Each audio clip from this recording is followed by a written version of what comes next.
So I can take this off. All right, good evening, ladies and gentlemen. I got water. I got snacks, which I already eaten most of. But anyways, good evening, ladies and gentlemen, boys and girls. Welcome to another Saturday Night Live. Well, Saturday evening. Not quite nighttime yet.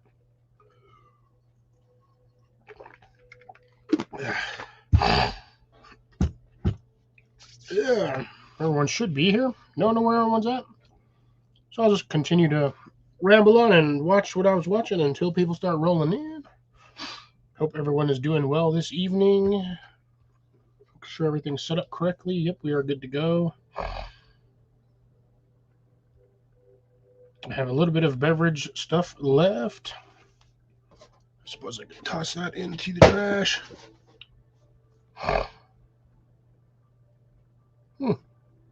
And Colin is the first one today. We shall give him a round of applause. I'd give him a square of applause, but that's way harder to do. And I'm not that bored. Greetings, Colin. How's it going? And I'm just sitting here waiting for people to show up. Watching Annie do a garden update. No. Watching Annie's posted garden update, I should say. I have like 1,000 times more plants than I do in probably half the space. It's crazy.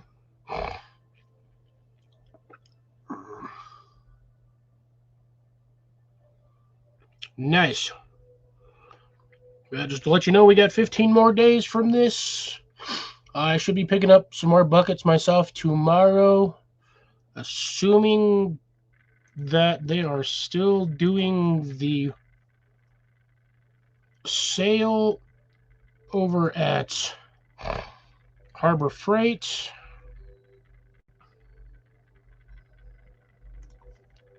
Yes. It's like they are still doing the free buckets.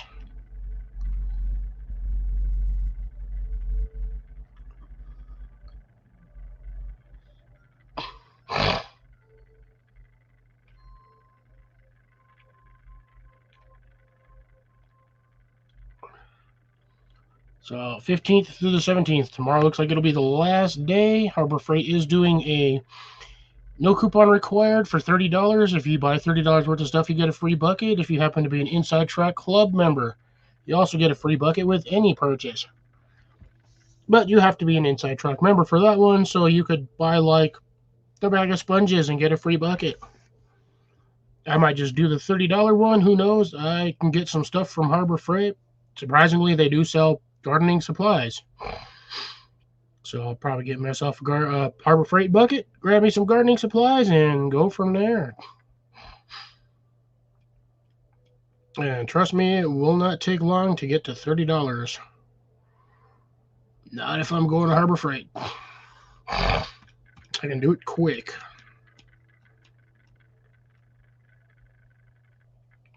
But yes, they are doing that for those who are interested.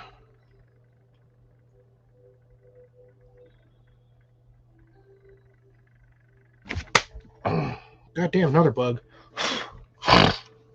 These are everywhere in here.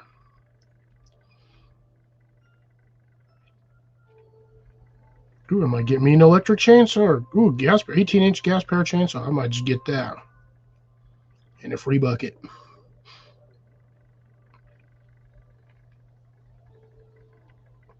Sorry, just looking through the coupons that they got in here for the mail they sent me. Seeing if they've got anything worth a banana.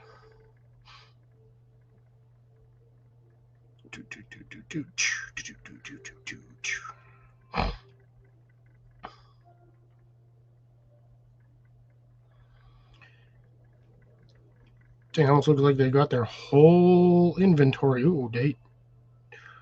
Ooh, $8 for those. I'm going to have to go get some more of those. Buy 4 more of those. I'll be good to go. Sweet. I know what I'm doing tomorrow. So we have to work, mind you, because I do not have the option of getting all of that stuff right now.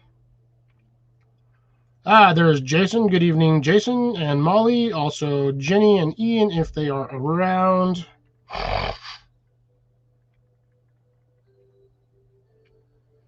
So Jenny is not partaking, I'm assuming, in the challenge. She's just putting whatever she wants in the bucket.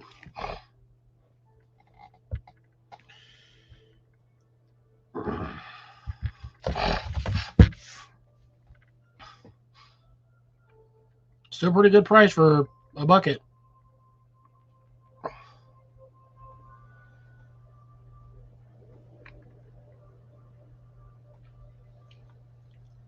Yeah, just remember to do it on the day you planted it. That's weekly update is more or less all that's required once it's planted, which is why I do mine on Thursdays.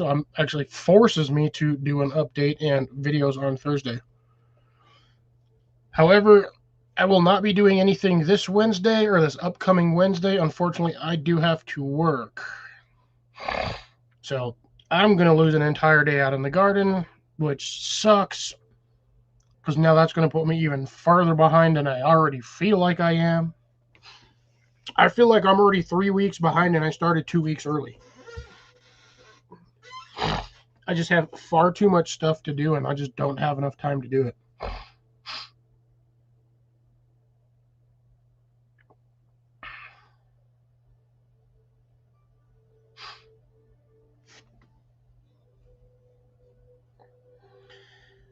Yeah, I don't know what you got to do to be an inside track member. As far as I know, the only reason why I get these emails is because I'm an inside track member.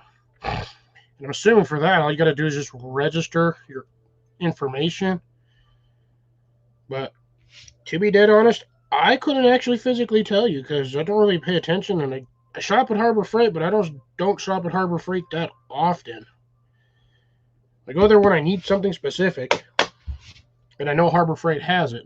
It's usually why I go there.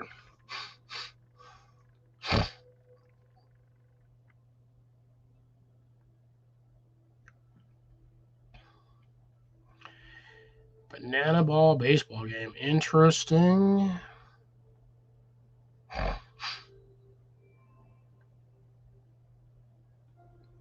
Gotcha. Yep, tomorrow it is. Sunday works for you. Update and video.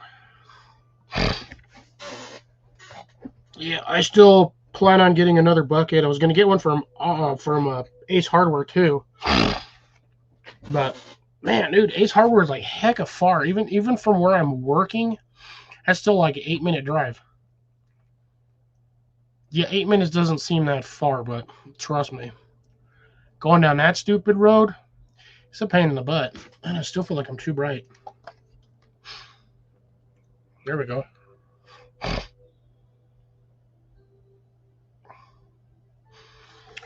So there's that. I am struggling this season with seeds, so it could be the fact that my seeds are just too old. So I bought a lot of those seeds back in 2021, 2022, when COVID started, and a lot of these seeds, some of them germinate, some of them don't. So I planted I planted like 12 different varieties of cucumbers. Well, 4 different varieties, two different varieties, but just multiple locations to try to see what I can do. I just kind of testing out the waters again because I like to keep my options open for where and what I can plant in and how I can plant it. So I've got multiple sections of cucumbers and squashes growing all throughout the yard. I did have some acorn squash planted in a container up by the fence in what I figured would be a perfect spot to do it. But the other seed did not germinate. I've got one that germinated. Mind you, I only put 2 seeds in there to begin with. So 50% germination rate on seeds that are like 5 or 6 years old. So there's that.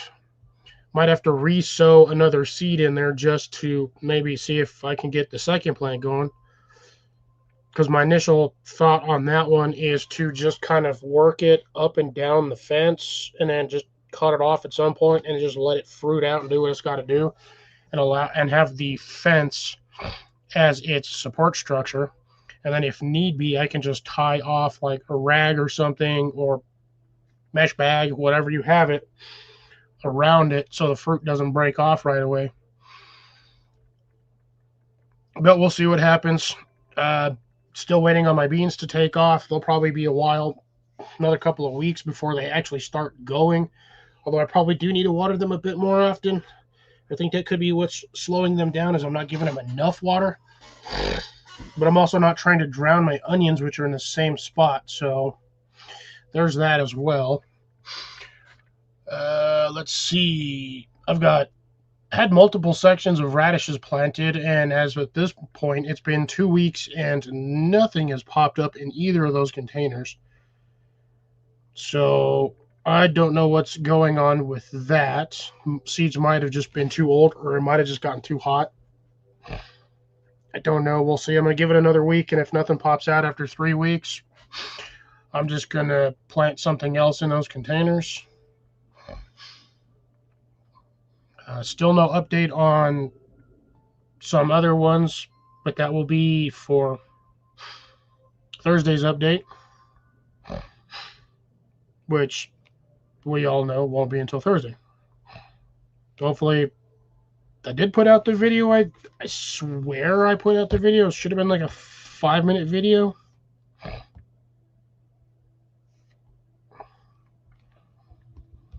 $4:30 something, I believe, is what the video was for the update this previous Thursday. Yeah. So I got more views on this one than I did the first one.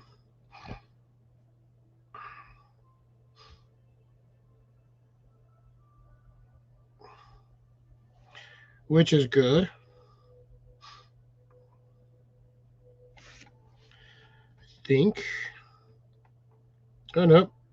Yeah, about the same. I got too many on the first one, but, got tons of stuff to do.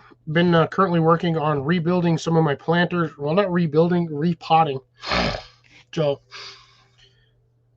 super good news on my end. Y'all remember that lemon branch that I root balled off of my Mexican lime tree? The nice, good long one that I had out there. Hey, Grace, how's it going? Good to see you. So that thing, after a year, is now like almost 3 feet tall. It's got numerous sections of branching on there, aside from the main one and that weird side one. I still plan on cutting that one off and doing the same thing at some point. So I'll get another pod for it, and I'll do what I need to do on that one. I'll get that section going. So I'll have another fairly substantial plant. But so what I ended up having to do, Derek Clark, evening, good to see you. Welcome to Garden Chat.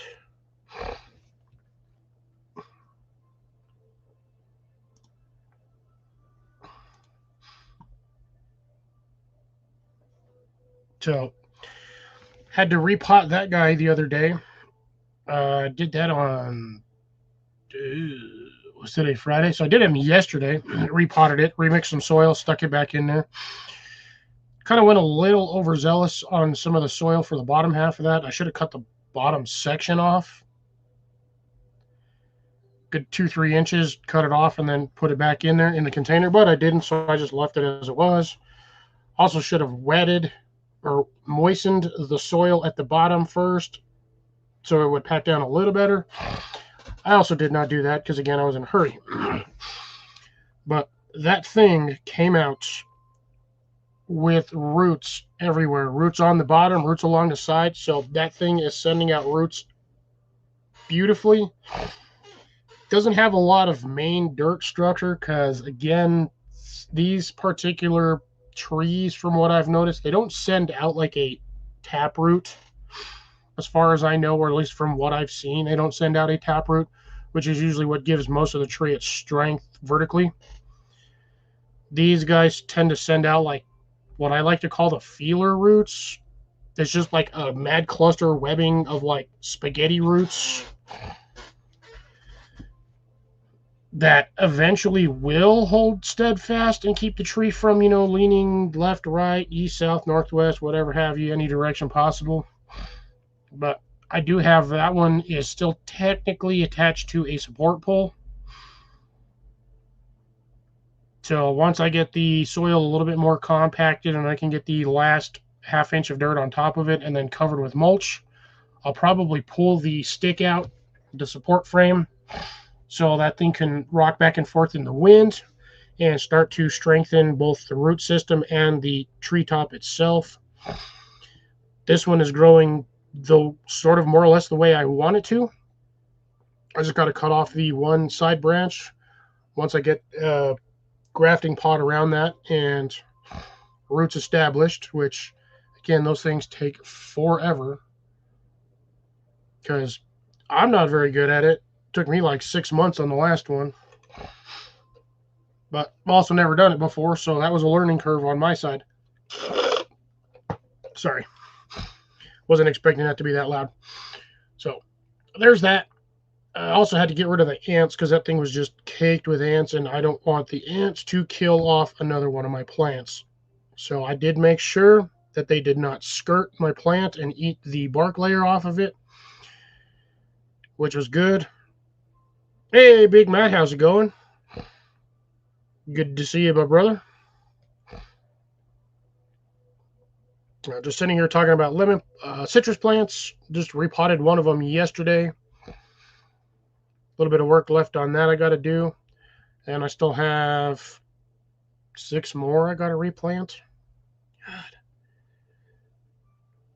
I don't know where I'm going to put all these plants. I currently have like 15 citrus plants right now. At least 15. Yeah, I'm about 15 citrus plants.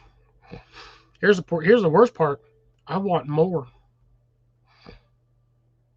I want citrus and fruit. Because if I can get these citrus plants to produce at various stages, which I'm hoping they are going to, I will have seasonal fruits and seasonal citrus, which will be perfect for me because, man, I love making fresh lemonade, and limes are great for seasoning chicken, steak, shrimp, things like that. Let's see what else. Also good as a cocktail topper, also good for beers.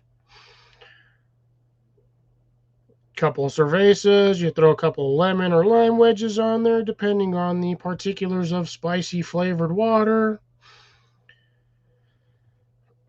I mean, aside from that, maybe I can get some more seeds and possibly send out some lemon seeds to people, because it's going to be a lot easier to send out a seed pack than it is to send out a freaking tree, which if I can find a way to start sending trees, trust me, I will do that. But I'm going to tell you now, they ain't going to be free. Because them trees were a pain to grow, pain to maintain, and I don't think I can, unless I physically meet somebody, I don't think I can just be like, oh, here's a citrus tree. Because I've struggled over the years. Killed off at least $250 worth of citrus trees. It's not fun. Not fun. But now, I more or less know what I'm doing, and I can keep all of my citrus trees alive. Yeah. Oh, actually, no, I just remembered I planted another one. I planted my... Ooh, shit, was it my lime? No. It was the... I think it was my key lime plant, my other one. I threw that out in a container that I had already prepped for citrus. I should have prepped it a little better. I thought the depth that I had for the container was where I needed it, but it was a little off. Needed about another inch deeper, but that's okay. That dirt will compress at some point. That plant will sink down, and I'll be good. I just got to throw the mulch on that one. I have another one next to it that's ready for a citrus plant. However, mind you, I can't do a thing with that planter this season because I have 2 mystery peppers growing in it. And I don't know which they are. And I know they're peppers just because of the way they started off. Weird part is they grew in the most peculiar spacing. If I would have had a third set in there, they would have been a triangle. Like they planted themselves in the perfect spacing of a standard triangle, which kind of threw me off. One-dimensional triangle. Because I'm not going to have somebody in the comment section try to talk semantics about a dang triangle. One-dimension triangle. Because technically the pyramids are also a triangle, but they have 4 sides. But each side is a triangle, except for the bottom side. It's the only side that's not a triangle.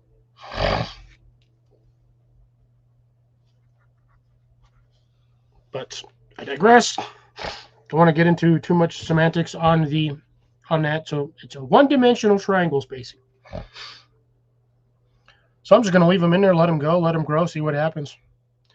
Maybe there'll be some good ones, and if they're good set and they work in that spot, I might just forego planting a citrus plant in there and yank out the container that's in it, and I might just put a really deep, narrow ceramic planter in there and use that as one of those like little watering things where you just throw the water in it and it just kind of soaks into the ground. Forgot what those things are called, but I think one of those would work perfectly in that situation. My opinion, at least.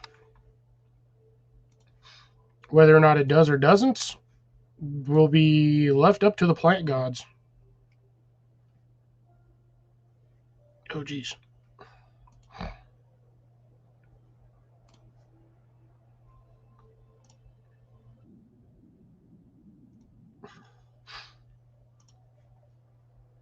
Yep, citrus wine. I haven't made citrus wine. Don't know how well that would work, to be honest, Jason. I was curious.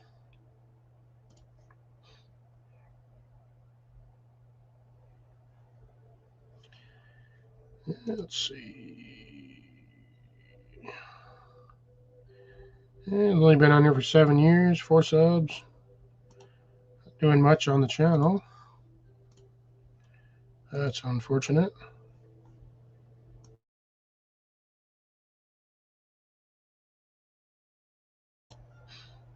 There we go. Breathing issues. You, me, as always. So yeah, there's that. I still have the little Mexican limes that I grew in the planters over 2024 winter season. Those ones are actually doing pretty good. They're like a foot and a half, like 14 inches tall now. Doing real well. I just water them every week and I'm good to go. They're little tiny planters. Those ones I could probably transport slightly easier. I can just throw some saran wrap, a little bit of water in there, throw some saran wrap around the top of it and put like a cardboard tube and just kind of work that somehow onto it. So I have, or I can just make a cardboard sleeve. I have plenty of cardboard. Could get bored and even make a wooden crate for it, but I'm not going to get that too technical just to ship a citrus plant.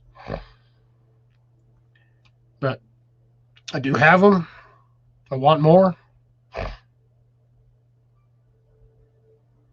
Nice. Flowers are always good. Brings pollinators for certain plants. Tomatoes don't necessarily need a pollinator. They kind of self-pollinate in the wind, which is why it's good to every once in a while. You start seeing a lot of flowers on your tomato plants. Just give your tomato plant a little bit of a shake. Kind of self-pollinate them that way.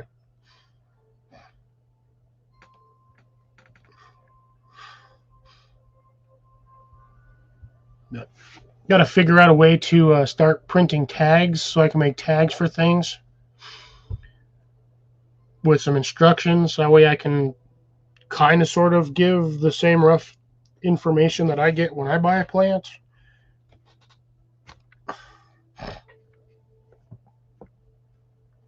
Damn near anything. Marigolds are just there to keep the bugs away. Certain bugs don't like the scent or the pheromones or what have you that comes off of the marigolds.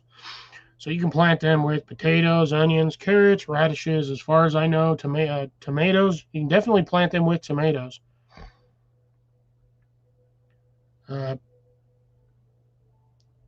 I mean, if you get hungry enough, you could probably eat a marigold flower head. But I mean, me personally, I'm just not going to recommend it.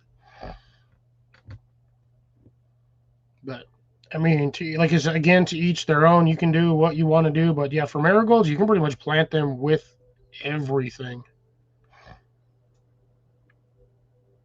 So I don't think there is anything that's detrimental to plant them with, as far as I'm aware of.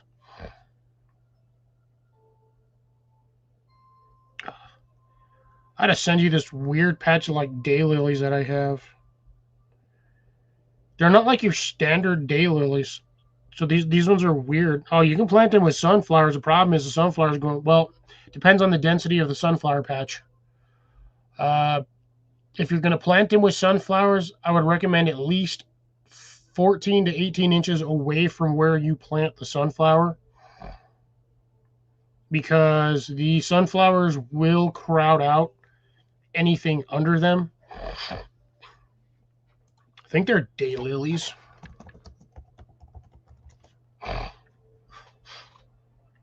Yeah, those are daylilies. I have like yellow ones, like just straight up yellow daylilies. But here's the weird part. Mine are an odd variety of daylilies. So the stuff that I have comes up looking. Oh, so these are okay. These are darling daylilies, I think. But I have yellow ones. So basically, they start off looking like grass, like it comes up as grass. There's no root ball under, so there's no like you would figure standard it's a lily, so it's a daylily. You would figure it would be a like tuber. Damn it! Somebody help me out. My brain just shut off. Bulb style. So you'd think it'd be a bulb. No, these ones are not. I have pulled them out of the ground, separated them, and spread them out. We used to have one plant. Over the years, I have turned that one plant into like 8. It's like every season. I didn't do it this season, which I should have. I got a little lazy. Normally, I will take the plant when it's dormant. I will just cut it into sections, and I will move this. I will like literally pull out everything. If the section's big enough, I'll cut it into 2 to 3 sections. If it's not, it'll be just cut in half, and then I usually spread them out about every 4 inches.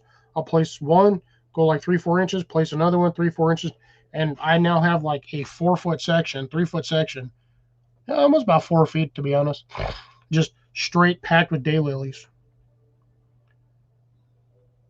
But again, they start off looking like really thick grass, which is kind of, in my opinion, I thought it's kind of odd because I thought originally they would have been bulbs, but they're not.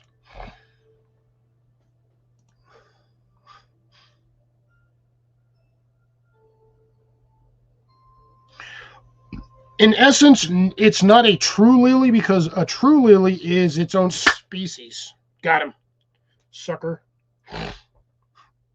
So there's offshoots of everything. It's just a variety of lily. I think what I came up with is what the heck was it called? I think they're darling daylilies. But yeah, it's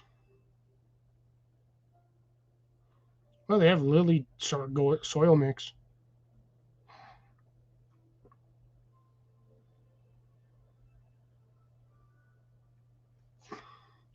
I'm half tempted to buy some of these lilies at these stores just to see what kind of, if they're bulb style like originally, or if they go from bulb to grass. Ah, here it is. So okay, these are the ones I have, I think. I have the Hemerocalis Happy Returns, or yellow. Uh, Hemerocalis yellow daylilies are the ones I have. Specifically, also known as Happy Returns daylily, golden flower. But yeah, these things come back every season. You literally don't have to do squat other than water them every couple of weeks to like every month or so. And they just pop up. Last season, once all of mine dried out and it was done, I lit them on fire. Like I just lit all of the leaf matter on fire. And I just left it there. Hit it with a sprayer, let all that ash soak in. And those things were already blooming like the second week of April. They were already pulling stems and flower pods. Like another week later, I think I got my first bloom on that right at the end of April, beginning of March. So, yeah, sometimes burning your plants is the way to go.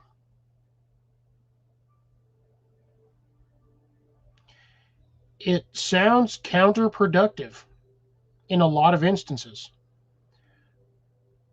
But for plants that go fully dormant at the end of a season, burning the plant matter, be an absolute benefit.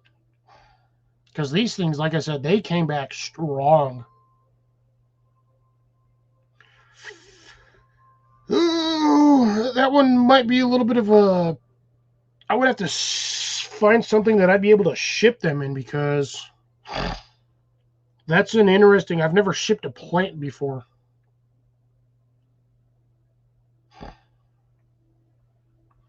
Yeah, they usually only get like a foot and a half tall, give or take.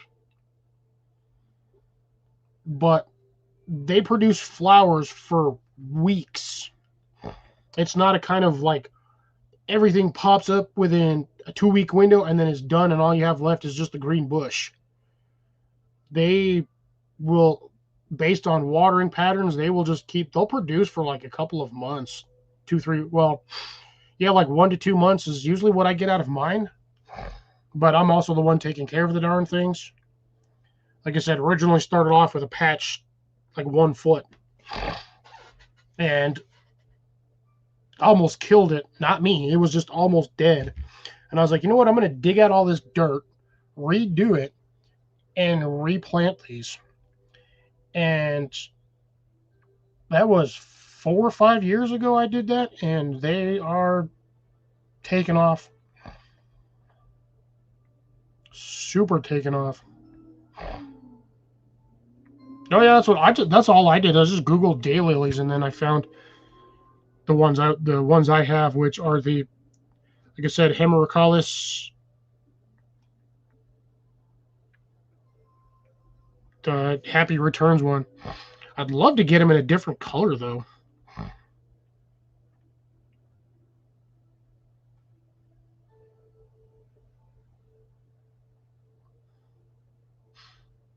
Oh, I'd love to get these Rainbow Rhythm Ruby Spider Daylilies. Those things are freaking beautiful. It's like a sunburst.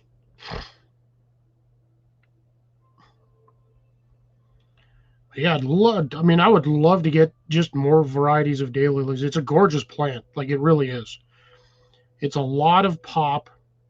You just see a green bush, and then all of a sudden, like 2 weeks later, you see a bunch of yellow, orange, or red, depends on what variety you have.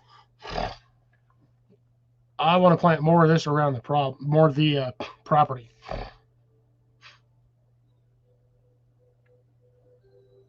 Still a daylily. Still considered a daylily. Oh, and by the way, my mystery plants that I had out in my planter that I thought were going to come up this year, doing real well, kicked the bucket. I don't know what happened. I don't know if I watered them too much or didn't water them enough, but all 8 of them just right down the tube. Like I was watching, and then one would wither away and die, and I was like, oh, that sucks. And then like 2 weeks later, another one. I was so mad. So I'm going to have to go dig through that pot and see if there's anything left of the bulb spores or the bulb itself. And if there's nothing left, I'm just going to put something else in that damn planter. Because I'm not wasting planters that don't have stuff in them. My goal this year, this is a rough goal for me, but this is what I want. I want to get every planter that I have filled with something. Hey, Groundfog, how's it going? Oh, there, I was like, Psycon didn't load. There we go. So that's my main goal this season, is to try to get every planter pot container I have filled with some sort of plant or vegetable.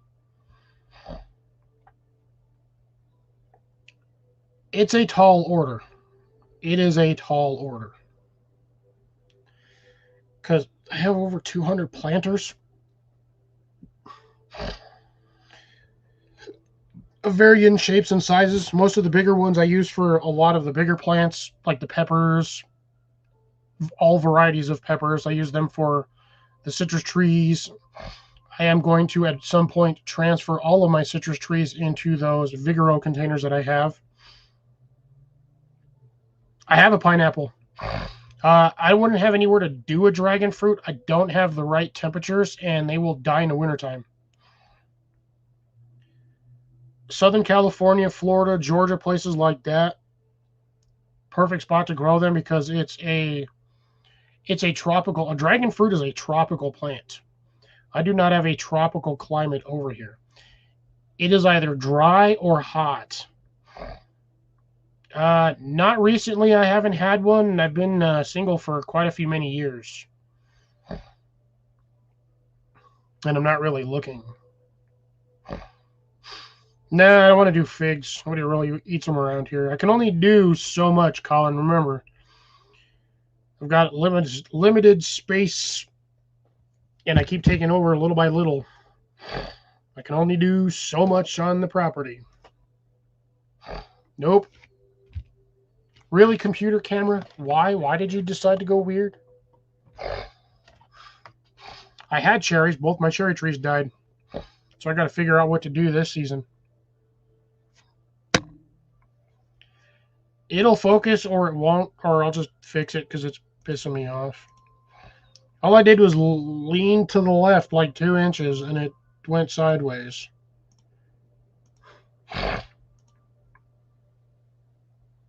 I do not need a partridge. I can't stand partridges. Freaking birds are annoying. Same with the damn turtle doves. Oh, I plugged one of the... I eliminated one of them the other day. Shot him right through both wings and the body. Flew off, so pretty sure it croaked somewhere off of my property. I don't really give a crap. I'm just tired of them damn things over here because they'll sit in my tree and they'll just sit there and make noise for hours on end. And this thing over here is not exactly soundproof because all of that is a plastic tube.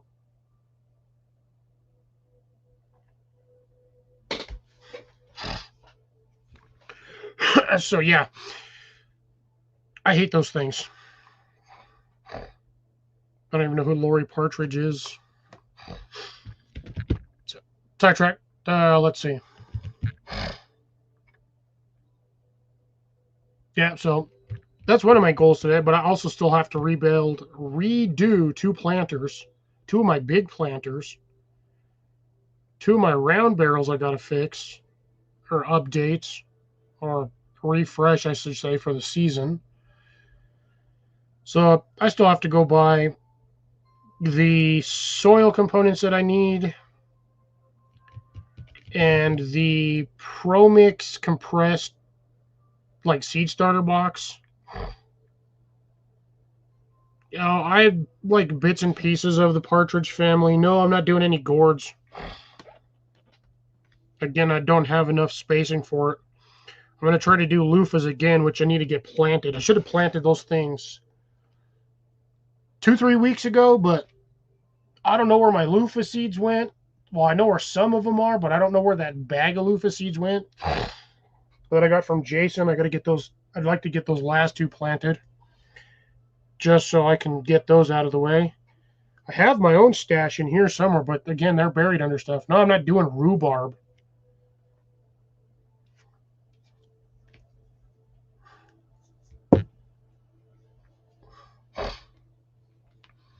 So I do want to get more loofahs going. I tried last year. I didn't get hardly anything off of them. I had a bad run on them.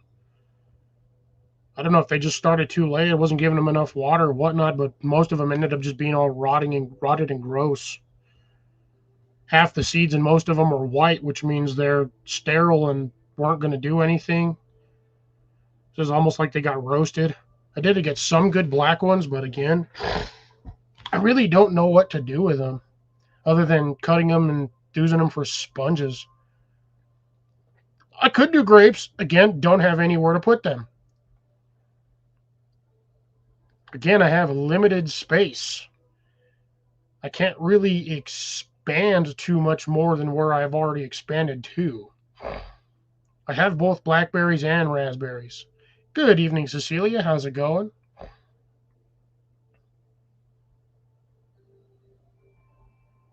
I have blackberries and raspberries in tubs. That's what's along the front of my house in those 3 steel barrels, or those 3 steel wash tubs. Those are my blackberries.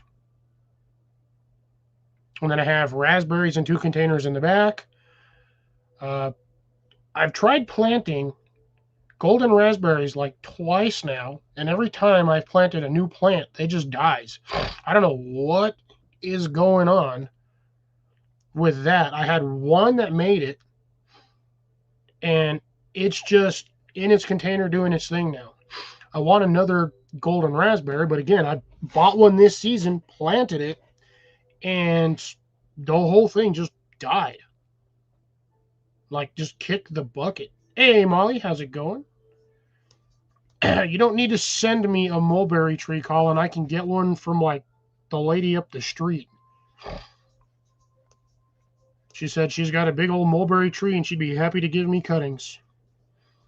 Whether or not those cuttings live, whole nother banana. Oh, shit, that sucks. My condolences. That is not good.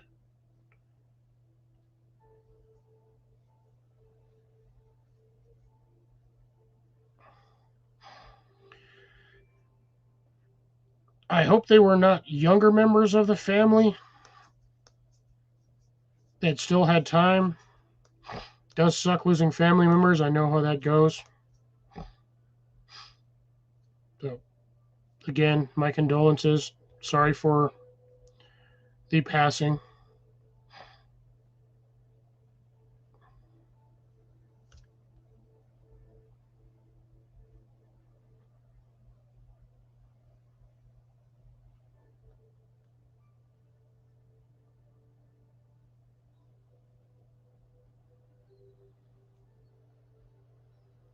Yeah, so they at least they lived a good life.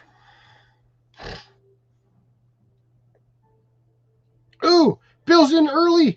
Bill's in early.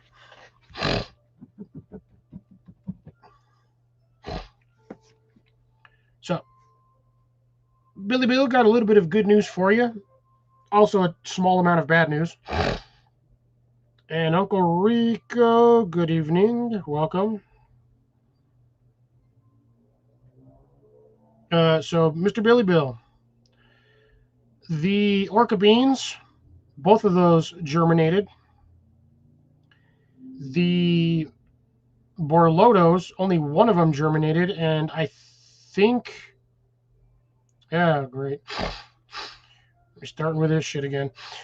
Again, like I said, I planted both of those borlotos. Only one of them germinated. I think the reason why the second one didn't germinate is because I was broadcasting radish seeds on top of it, on top of the planter, or in that planting pot, and I think one of the seeds might have fell in with the borloto. So I think when the radish germinated, it did something weird to the other seed. I don't know. I always broadcast radish seeds. Yeah, great. All right. Radishes are not awful. They taste great. Well, this is at least interaction.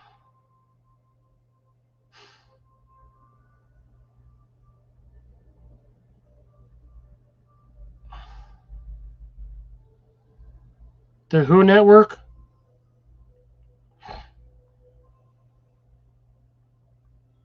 Yeah, great.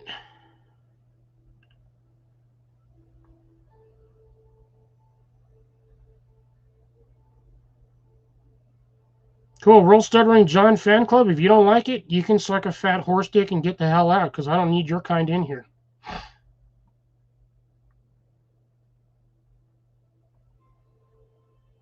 Horseradish. I'm not a big fan of horseradish personally.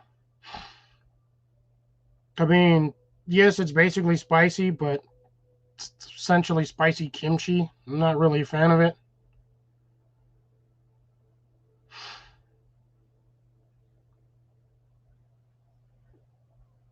Yeah, vegetables go bad. If you leave them in the hospital long enough, they do.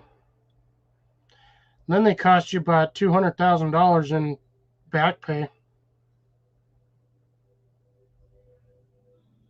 Sean, shut up. Again, I don't need stupidity from you dumb shits. I'm trying to actually have a legitimate, valued chat here.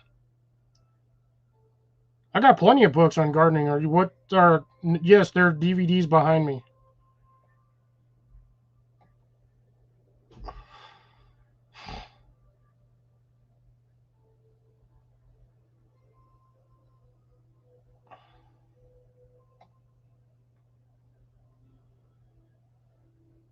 What's with the dumb questions? If you're not going to ask a gardening question, the door is the same way you came in at.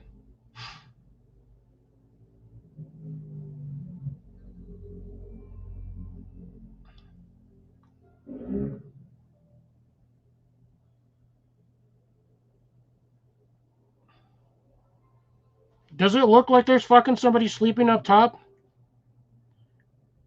The dumbass questions you ask is the same stupid ass questions I get from retards at work all day long. Fucking sign says open. Are you guys open? No, I'm fucking closed because you decided to ask that dumb fucking retarded, brain dead, no intelligent, low IQ question. Yes, cucumbers go bad.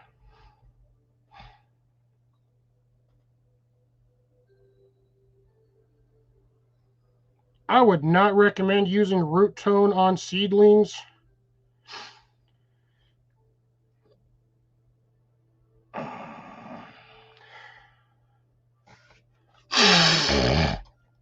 If you don't like it, you can leave. I do what I want on my channel.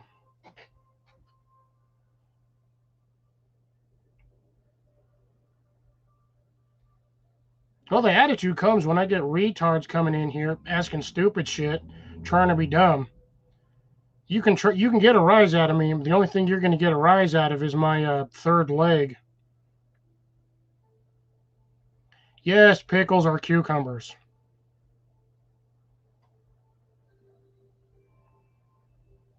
Let's see. Onions. Garlic is technically an herb. Chives. Parsley.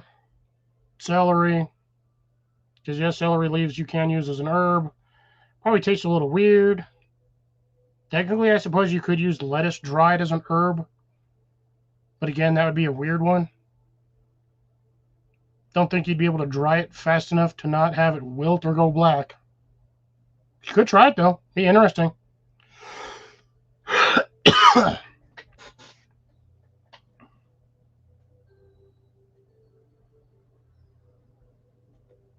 Again, dumb people.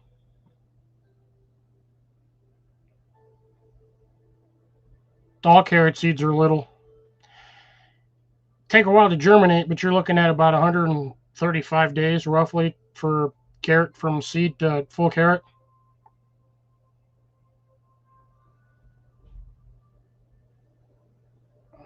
Yes. All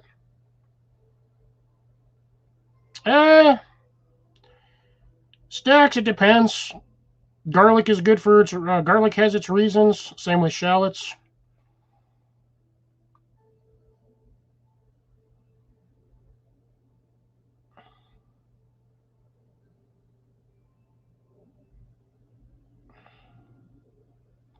Yep, celery leaves are good in veggie soup.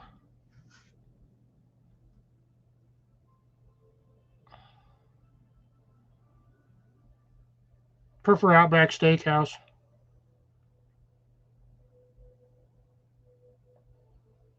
Don't know.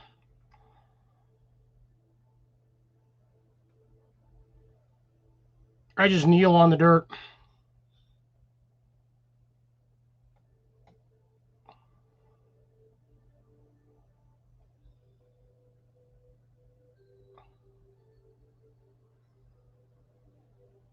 Because you're putting too much plant food on your leaves or in your soil.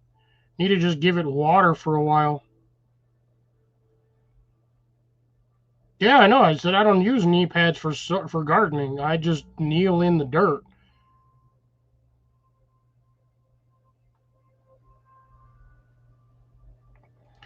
Same time as the last time you came out of one, Uncle Rico.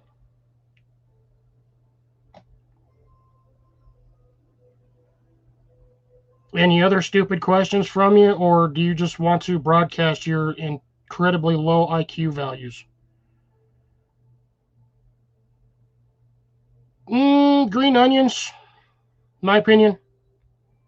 I do have a few succulents as I do live in the desert. All right, McRibs, you're stupid. Quit wasting my time. Uh, that unfortunately I can't help you on for poppies. I don't grow a lot of flowers.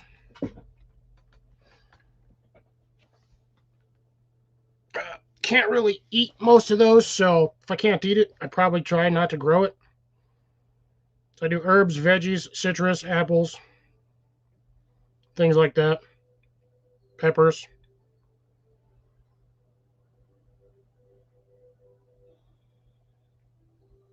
Natural state of a garden. Good question. Really depends on the garden, I would say. Does it look like a mullet, you retard?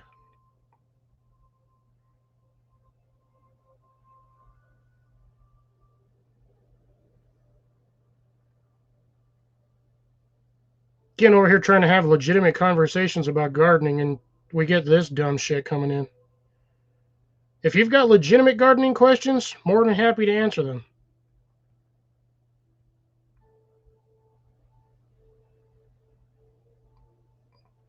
But if you're not going to be in here asking about gardening or have any value of feedback for gardening, if you don't want to learn about gardening, the exit's the same way you came in.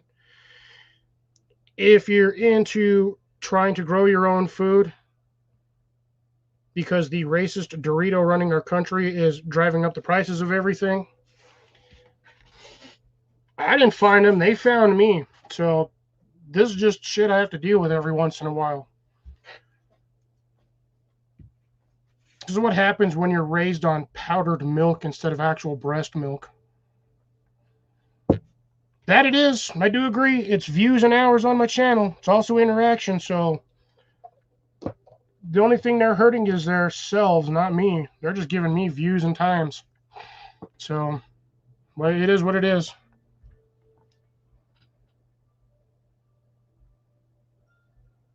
No, that's why I'm ignoring most of the questions. If it's a real question, I'm going to answer it.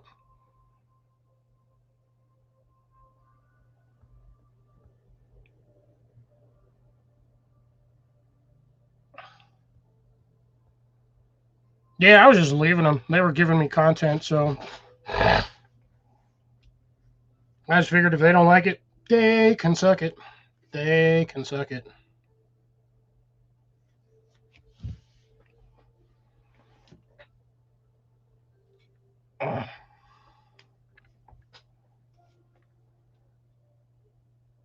Oh no! I had powdered milk too, little by little as a kid, but that was only because of other things.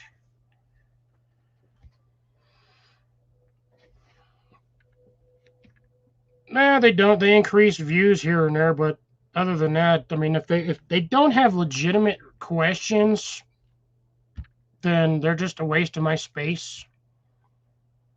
But if they have legit questions, like the people that are actually asking about gardening stuff, those were the ones I was answering questions to. So there was about 3 or 4 of them in here that were actually legitimately asking questions. Stacks Patrick was one that was asking good ones. Christina B82 was asking good questions. McRibs was, I thought, was being useful until the stupid drank plant food statement, and then I was like, yeah, you're an idiot. If you drank Miracle Grow, you'd be dead.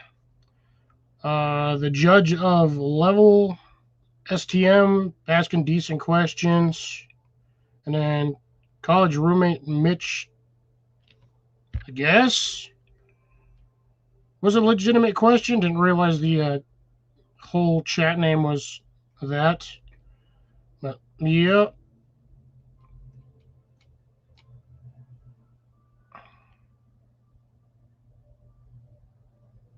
Oh, the sub count's never going to change. These are all the same retard. Like half of them are the same retard trolls that bug me every month or so. They like to come in and pester me.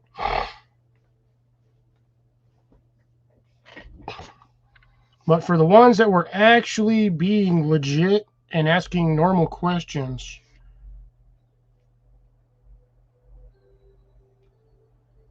damn, what the hell happened to my chat on here?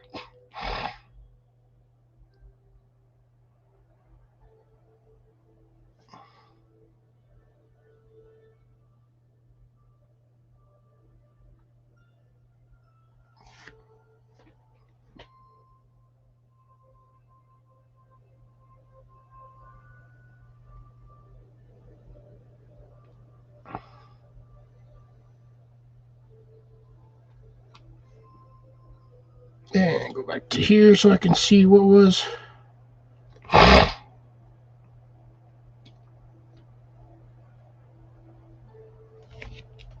Yeah, some of them had some. I don't know where they went. They decided to wander off. But like I said, if you got legitimate gardening questions, we'll answer them. If you don't, I'm not going to waste my brain cells trying to explain things. So there's that. But looks like most everyone left that was actually contributing to the conversation.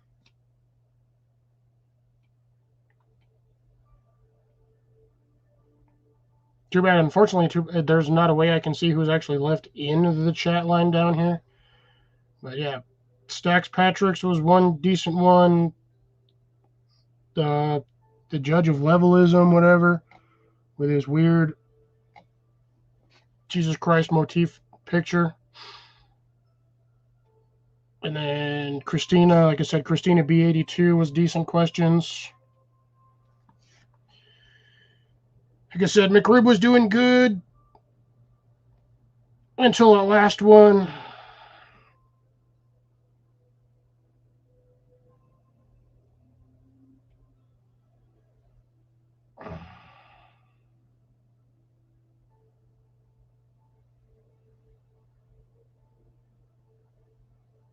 And then maybe Adam M289. I don't know if that was a legit question or not, considering all carrot seeds are little.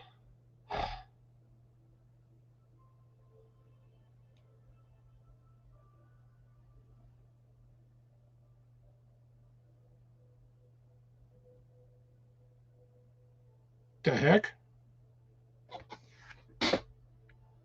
Oh well, things being weird.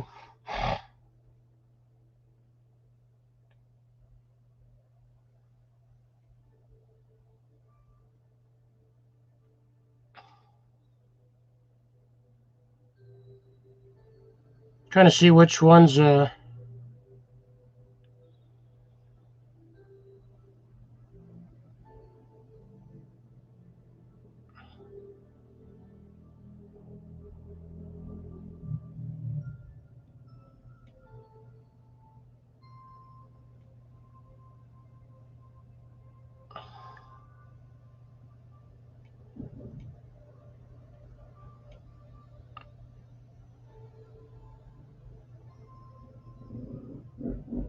Oh, apparently Mod Levy had a legitimate question. I didn't see that because of the idiot trolls.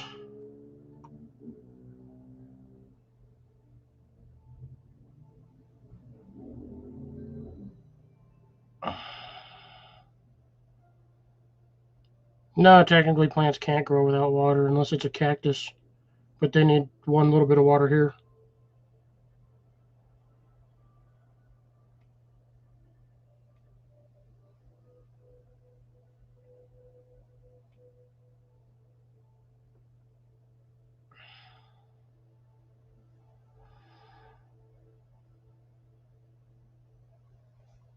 Well, anyways, going back down to the bottom of this chat, going back to what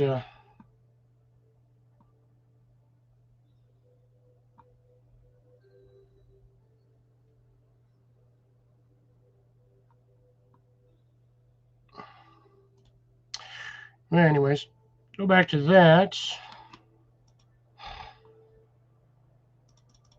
But yeah,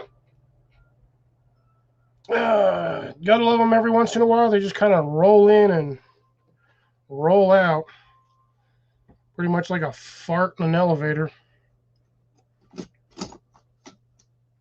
You smell it, you can taste it. That once somebody opens the door, it kind of goes away.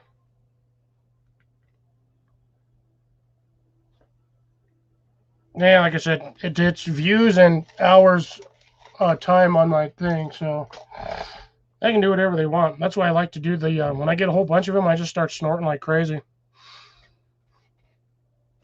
I don't really need to do it on here. I just do it when they come in because it bugs the crap out of them.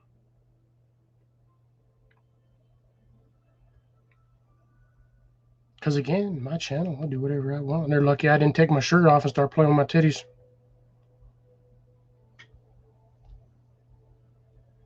Because, yeah.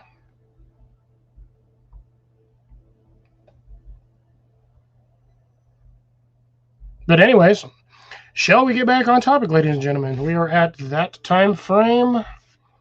You are going to have 30 seconds to grab this.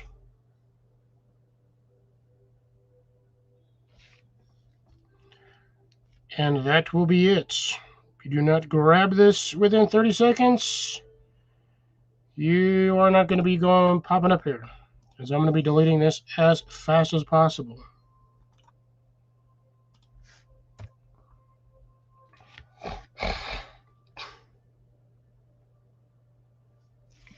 So grab and go, grab and go.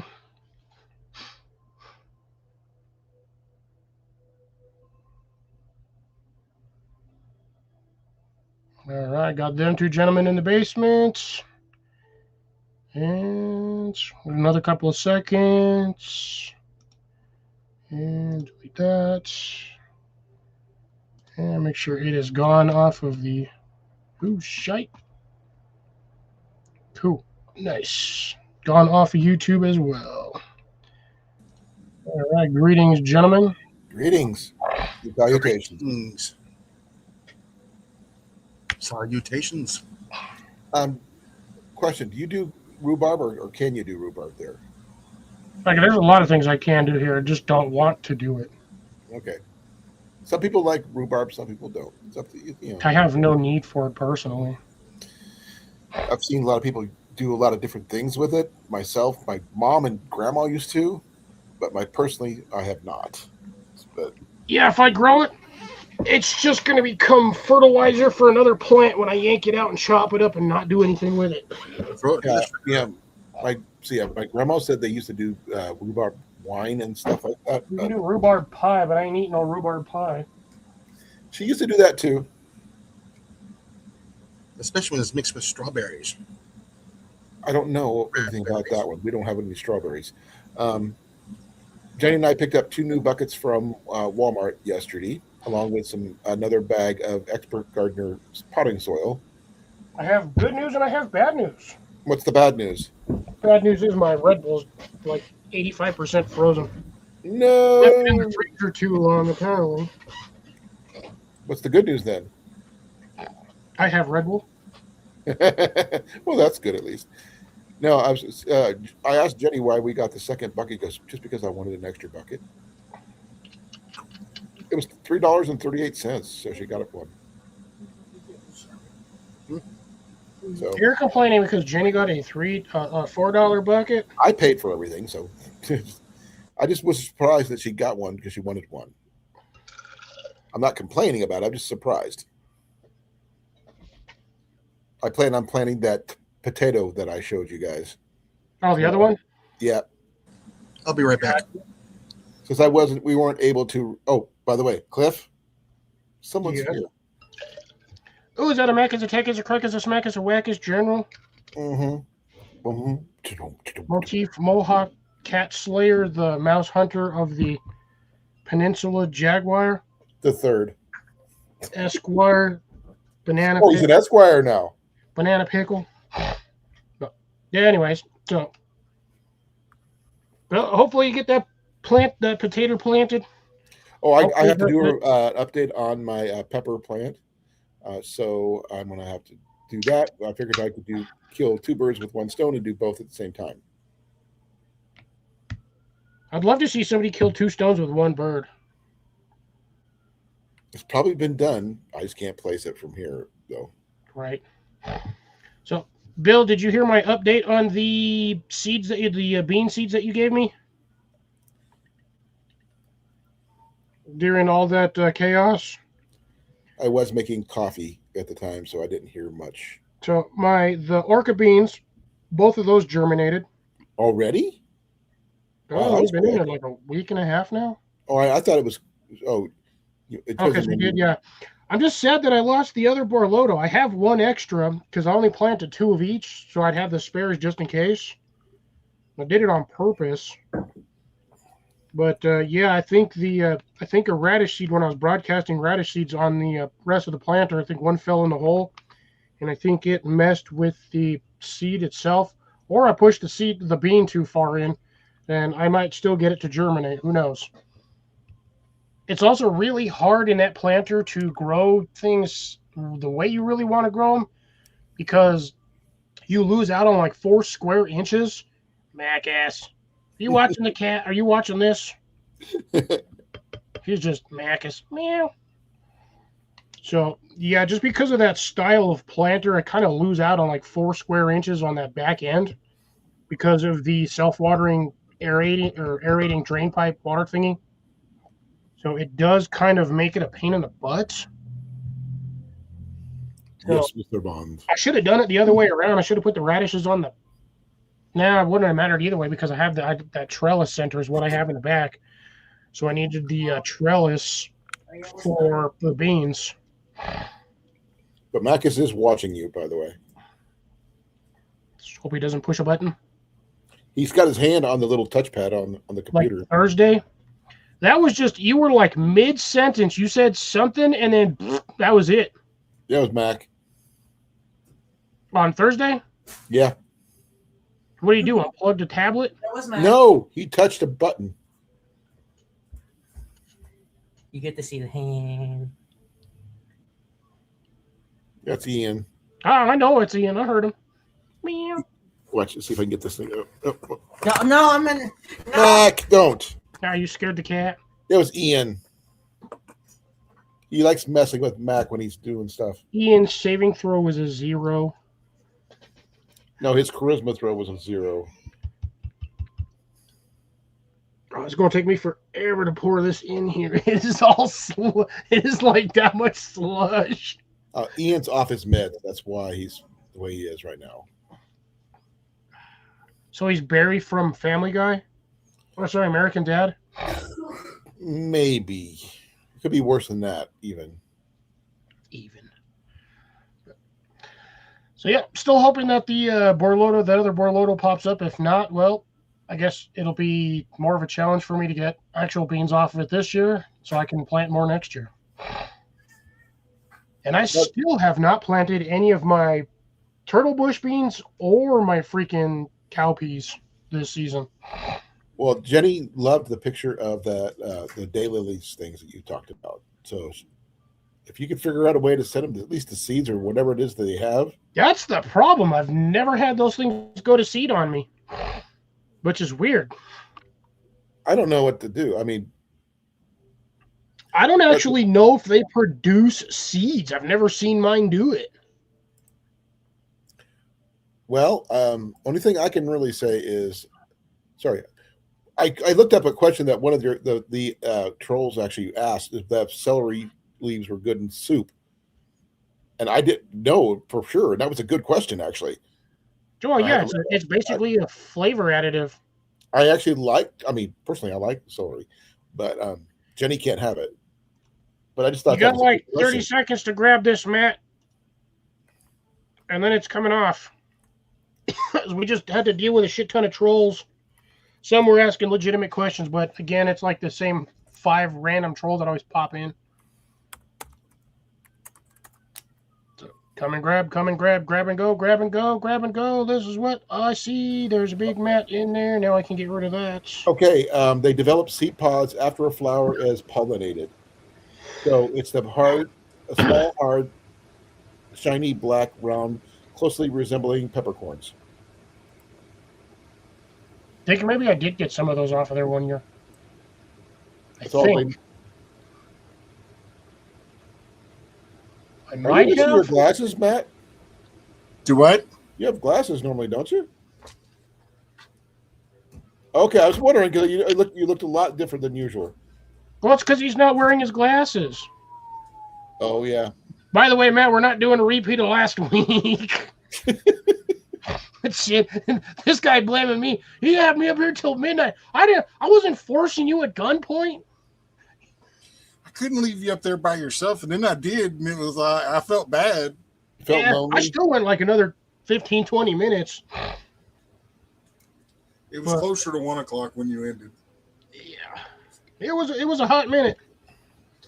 I was done. But I know when Cece was like, "Okay, Cliff, that's enough," I was like, maybe you should listen. Blake is in the building. Blake. By the way, Blake. Hold on, if you didn't hear it the first time. Turn it up, Cliff. Hold on, let me pump up the volume. I got to give my boy Blake some crap every time.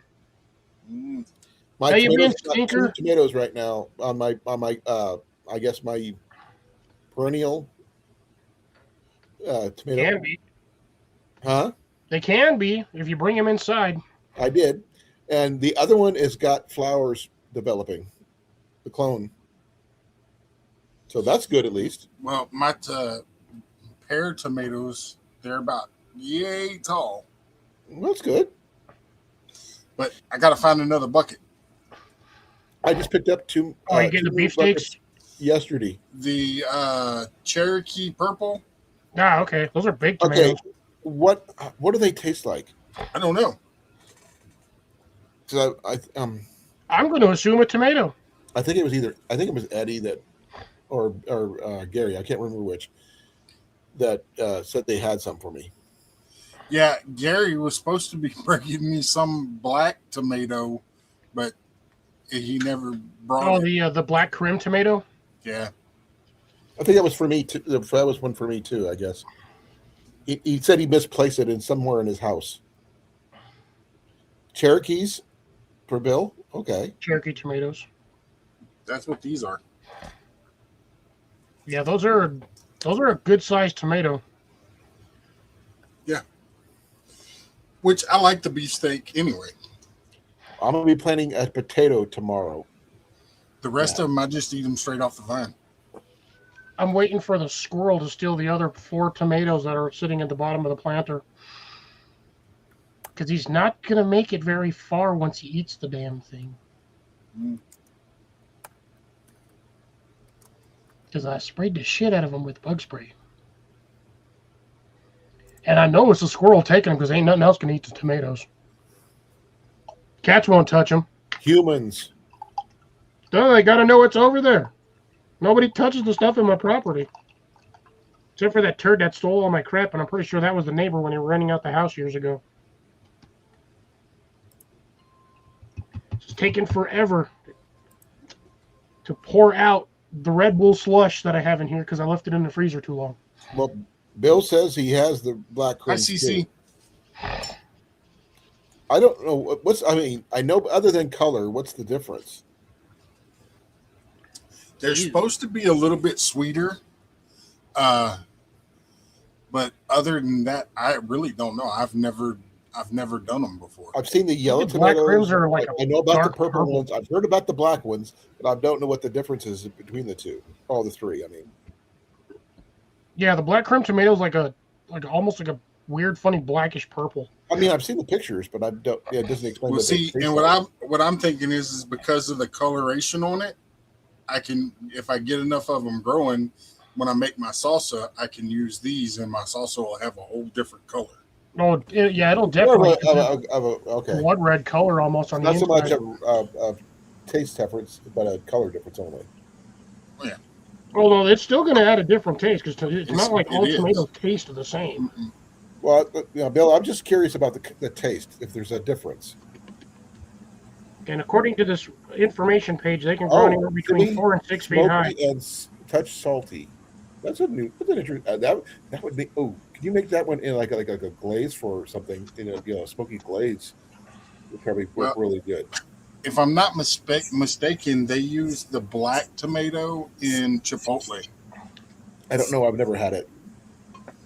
I'm just saying from what Chipotle sauce, not the actual Chipotle restaurant. Yep. No, I get that. I don't eat Chipotle. I'm just saying from my understanding, they use it in that sauce. Yeah.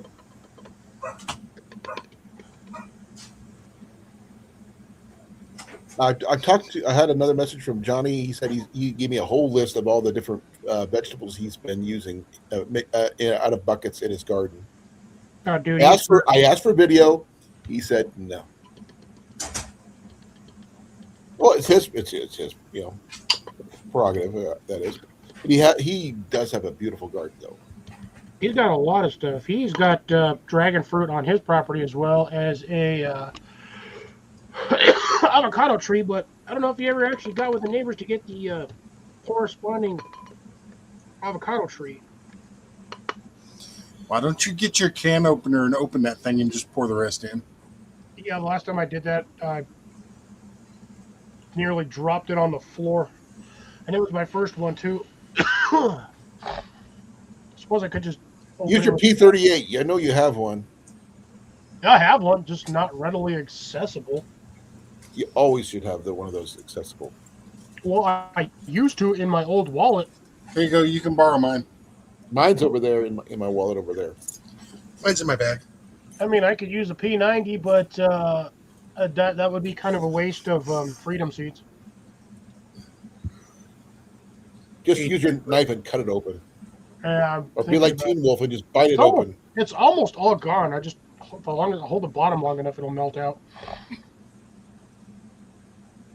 Otherwise, this is just going to be really strong for now. Ha ha ha ha ha ha ha, Bill. I can say 100% that it is physically possible to resurrect the plant. What do you mean? If you I've never let seen them one- dry, they basically start to wither and look like they're dying. Mm-hmm. You can rehydrate them. It takes a while. I'm still working on the same tomato plant, and it's been 2 weeks, and it's finally started to get its third set of new leaf growth. Okay. I'll But take pictures of my It'll be done. my tomatoes. They're about this big now. Well, one of them is anyway. I'm thinking about making me a little semi hydroponic system out of a 5-gallon bucket. You can. Oh, I'm sure you could. I'm just trying to figure out how that would work. If you're only putting like one tomato in it, Now, how would you Should do support it? just Is what I fine. want to know. The tomato itself. You can when you put the lid back on the bucket, you cut a hole in the top of it to put your little tray to hold the seed in with a little bit of gravel or clay, whatever, and then you can drill holes in the outer part of the rim just big enough to slide a tomato cage in. Trellis, essentially. Essentially, what a tomato cage is a trellis. What gets me though is why they make them so short when most tomato plants can grow up to like, given their druthers, if they have the right conditions, they'll grow like 30 feet. Okay, what about those upside down tomato plant things? They put They out? work. They do work. Okay, I've never done. Okay, Mac. Right across the computer. I just got run over. Just got mooned. Well, he's back. He's right here. That was almost a catastrophe. It was a catastrophe. I was catatonic and everything. But yeah, no, I plan on putting. Very high, Mac. I'm gonna cheat. I'm gonna put a couple of goldfish inside the bucket. Now make sure they get like light every once in a while. How about guppies? Goldfish are cheaper. Really? They're usually like 10 cents a goldfish. What'd you just get minnows from the bait shop? I could just get minnows from the ditch. That too. But yeah, I mean, it's going to have an air stone in it. So, I mean, they should live. And they can feed off of the stuff in the water. Yeah, they feed off of whatever falls out through the plant roots and the dirt system. Mm-hmm. Also eat the larvae of the mosquitoes. Actually, I have a weird question. Okay, has anybody seen the movie Blast from the Past? Which one? With Brendan Fraser, where he was. Okay, they had a hydroponic system set up. I believe they had tilapia, possibly, mixed in with a hydroponics garden. Yeah. So the mosquito. It is a gardening question, folks. It's a real question. How would they? I figure out how would they feed? Do they like? Is it a self-replicating system to feed them, or how would they die? No, I know the fish. Water will help the plants, but what helps the fish? What the bugs and. Well, the thing is, there would be no bugs in this kind of system. There's always bugs in those systems. You can start off, even if you put that in a clean room setup for microchips at like IBM, you start planting things and the ground itself will just start making bugs. So I'm talking about hydroponics, no actual. They make their own stuff. Where's the bugs come from then? The stuff off the skin of the plant. It creates a bacterial spore, whatever it have you. It does what it wants to do as it travels through, sits in the tank, floats down to the bottom if it's heavy enough, sediment-wise, does its culture thing and becomes something. You could very well get random plankton just pop up out of nowhere. I can understand some kind of algae and stuff like that. But and no matter how much air you put in it, the sunlight's going to end up going through the bucket, so you're going to have algae. Okay. I wasn't sure because I was just using that. That's the only on-screen version of aquaponics, hydroponics, whatever you want to call it, system I've ever seen on TV that they actually talked about a little bit. Yeah, and another reason why they use tilapia is any kind of the leaf shreddings that you don't use, you put it back right there on top of the water, they'll come and eat it. From the plants themselves. Mm-hmm. Okay. Like lettuce. That's what they're feeding the fish with, maybe. No nightshade. No nightshade. No, if they're growing vegetables out of that thing, I wasn't sure. Well, the thing is, they're all nightshade family, so what's you got to be careful with that, right? No, if you throw your brassicas, your lettuce, and stuff like that. Yeah, I was thinking more of the tomatoes and potatoes or something. Can you do potatoes in an aquaponics system? Yes. I've seen people do It's sweet relatively potatoes. easy. Sweet potatoes work really well in a system like that. Regular, like russets, golds, or yellows, or reds, or purples, they can, but they do tend to struggle because they're too wet. Well, All that's you I need was really wondering is about just that. the roots touching the water, as long as the main part of the potato is out of the sun, out of any direct light. You just have the plant top and then the covering, and then the roots going down at the bottom, just touching the water. Yeah, you can do it that way. Yeah. Well, okay. Like I said, mostly Going with on the a nut. aquaponics is that you're pumping water into a basin temporarily and let it drain, and then you constantly do that every several hours. Okay. It's not Based off always in water. Okay, sorry. Like based off another movie that I saw, to sound stupid, please forgive me. On Waterworld, they had that tree growing In soil, in on that little floating island thing. If you guys remember that one. Yeah, Mhm. the lemon tree that he got. No, that was actually, was it a lemon or was it a tomato tree? It's not a plant. You know what? I You're don't know. talking about Waterworld? Yeah. He had a tomato plant, and he also had he got a lemon plant. So, I didn't know about the lemon plant. I remember about the tomato because I remember that guy stole them. mhm. That's all I remember. That was the lemons. Was it lemons? Okay. Mhm. He got the tomato plant when he went and cashed in his dirt. From the bottom of the ocean. Okay. I would okay. Hey, it was a legitimate. Yeah, that was also when he was caged and almost drowned in there, and then got the girl and the other one, and yeah. I just like I said, it was a legitimate question. I wasn't sure if that was an actual thing because it's an aquaponics situation. I The think it crazy would be. guy in the boat always gets me every time. He's like, "Paper, have you ever seen anything so lovely? It's paper." right? I'm gonna be right back. Sorry, I did not mean to bring movies in general, but I was talking about the situation in the movies. But Well, he was using, but he was also using the soil from the lemon tree to filter water. really, okay, that's interesting. But Now- thing is, the water he had was salt water or urine. Well, he also had that salinator, which he was using. He would pee in a cup, pour that into that, pump it, and it would pump out the fresh water. And now, mind you, I'm pretty sure that even if you run pee through a desalinator, it's still going to taste like pee water. So what he was probably doing was running it through that and running that through the dirt, so it just tastes like dirty water. Possibly. I don't know. It's an option, but I'm not sure if that counts as a gardening question or is it? It's a gardening. It's a concept, I would say, because yeah, you can use plants and the soil that they have as a filter.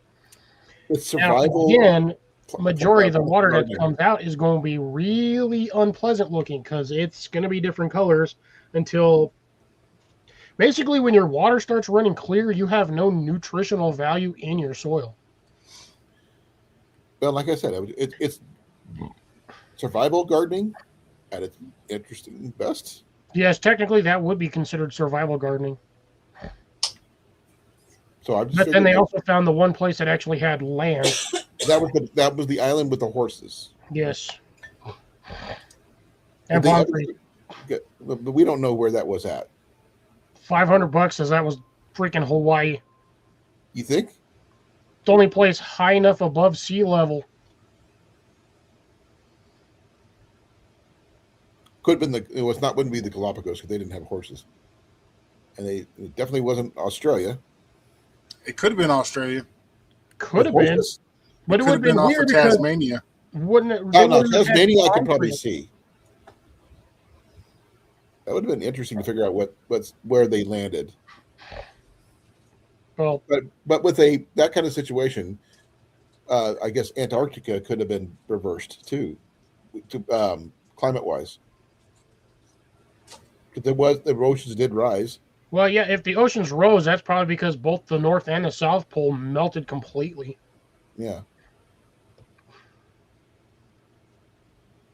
I know, Bill. I just was just curious because it is a legitimate question about gardening and stuff. So I wasn't sure. You can honestly run a system like that in one of the like 3x2 by 4 foot steel stock tanks. Right. You can run a fully submersive and fully cycling, functioning hydroponic system just off of that. But I know some people use different type of fish. But I know tilapia is common because you could they don't have any issues generally doing that. Use tilapia, goldfish. You can always throw like a crawdad or two in there. They'll get everything off the bottom. They'll basically be like your cleaner shrimps. What about shrimp in general? Mm-hmm. But shrimp is Yes, in finicky some with the states. weather. True. Well, But I'm lucky. that is a whole different style. It's not exactly farming, unless you want to count it shrimp farming or fish farming or whatever. But that's a whole different situation. Yeah, it's a classified under weird stuff. But yeah, where I'm at, I'm lucky because I have two walls. One during the summertime, if I wanted to put something against that wall, the area would get hot, so I got to put it away from it. Radiant heat would keep that thing warm in the wintertime, especially on my south-facing one. I have that one spot at the end of the house that's 6, 8 feet, or like 6 feet, 5 feet of just solid block wall. Yeah, that will definitely radiate heat. And during the summertime, that spot gets hot because there's nothing blocking the sun from hitting it. So if you were to do an aquaponics setup for gardening, what would you use? You personally? Probably goldfish, honestly, or whatever, because I've seen what goldfish can do. They get huge. Sunfish. So, well, I was going to I ask wouldn't you, even. Bluegill. bluegill, sunfish, crappie. No bass though. Yeah, cichlids. Could go with cichlids. They get pretty big.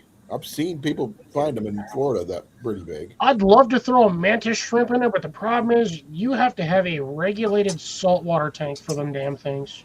Yep. You can't just be like, oh, here's a $200 mantis shrimp. You just chuck it in the water. By the time that thing gets down to the bottom, it's done. Bill says a 375-gallon ICB tank tote with whatever fish he can find. Well, given those totes that I found on Facebook Marketplace, Yeah, those are the totes that he's talking about. Those are the 375 $30 gallon tank. is what we found them for, right? Mm-hmm. $30. That's a steal. Yeah.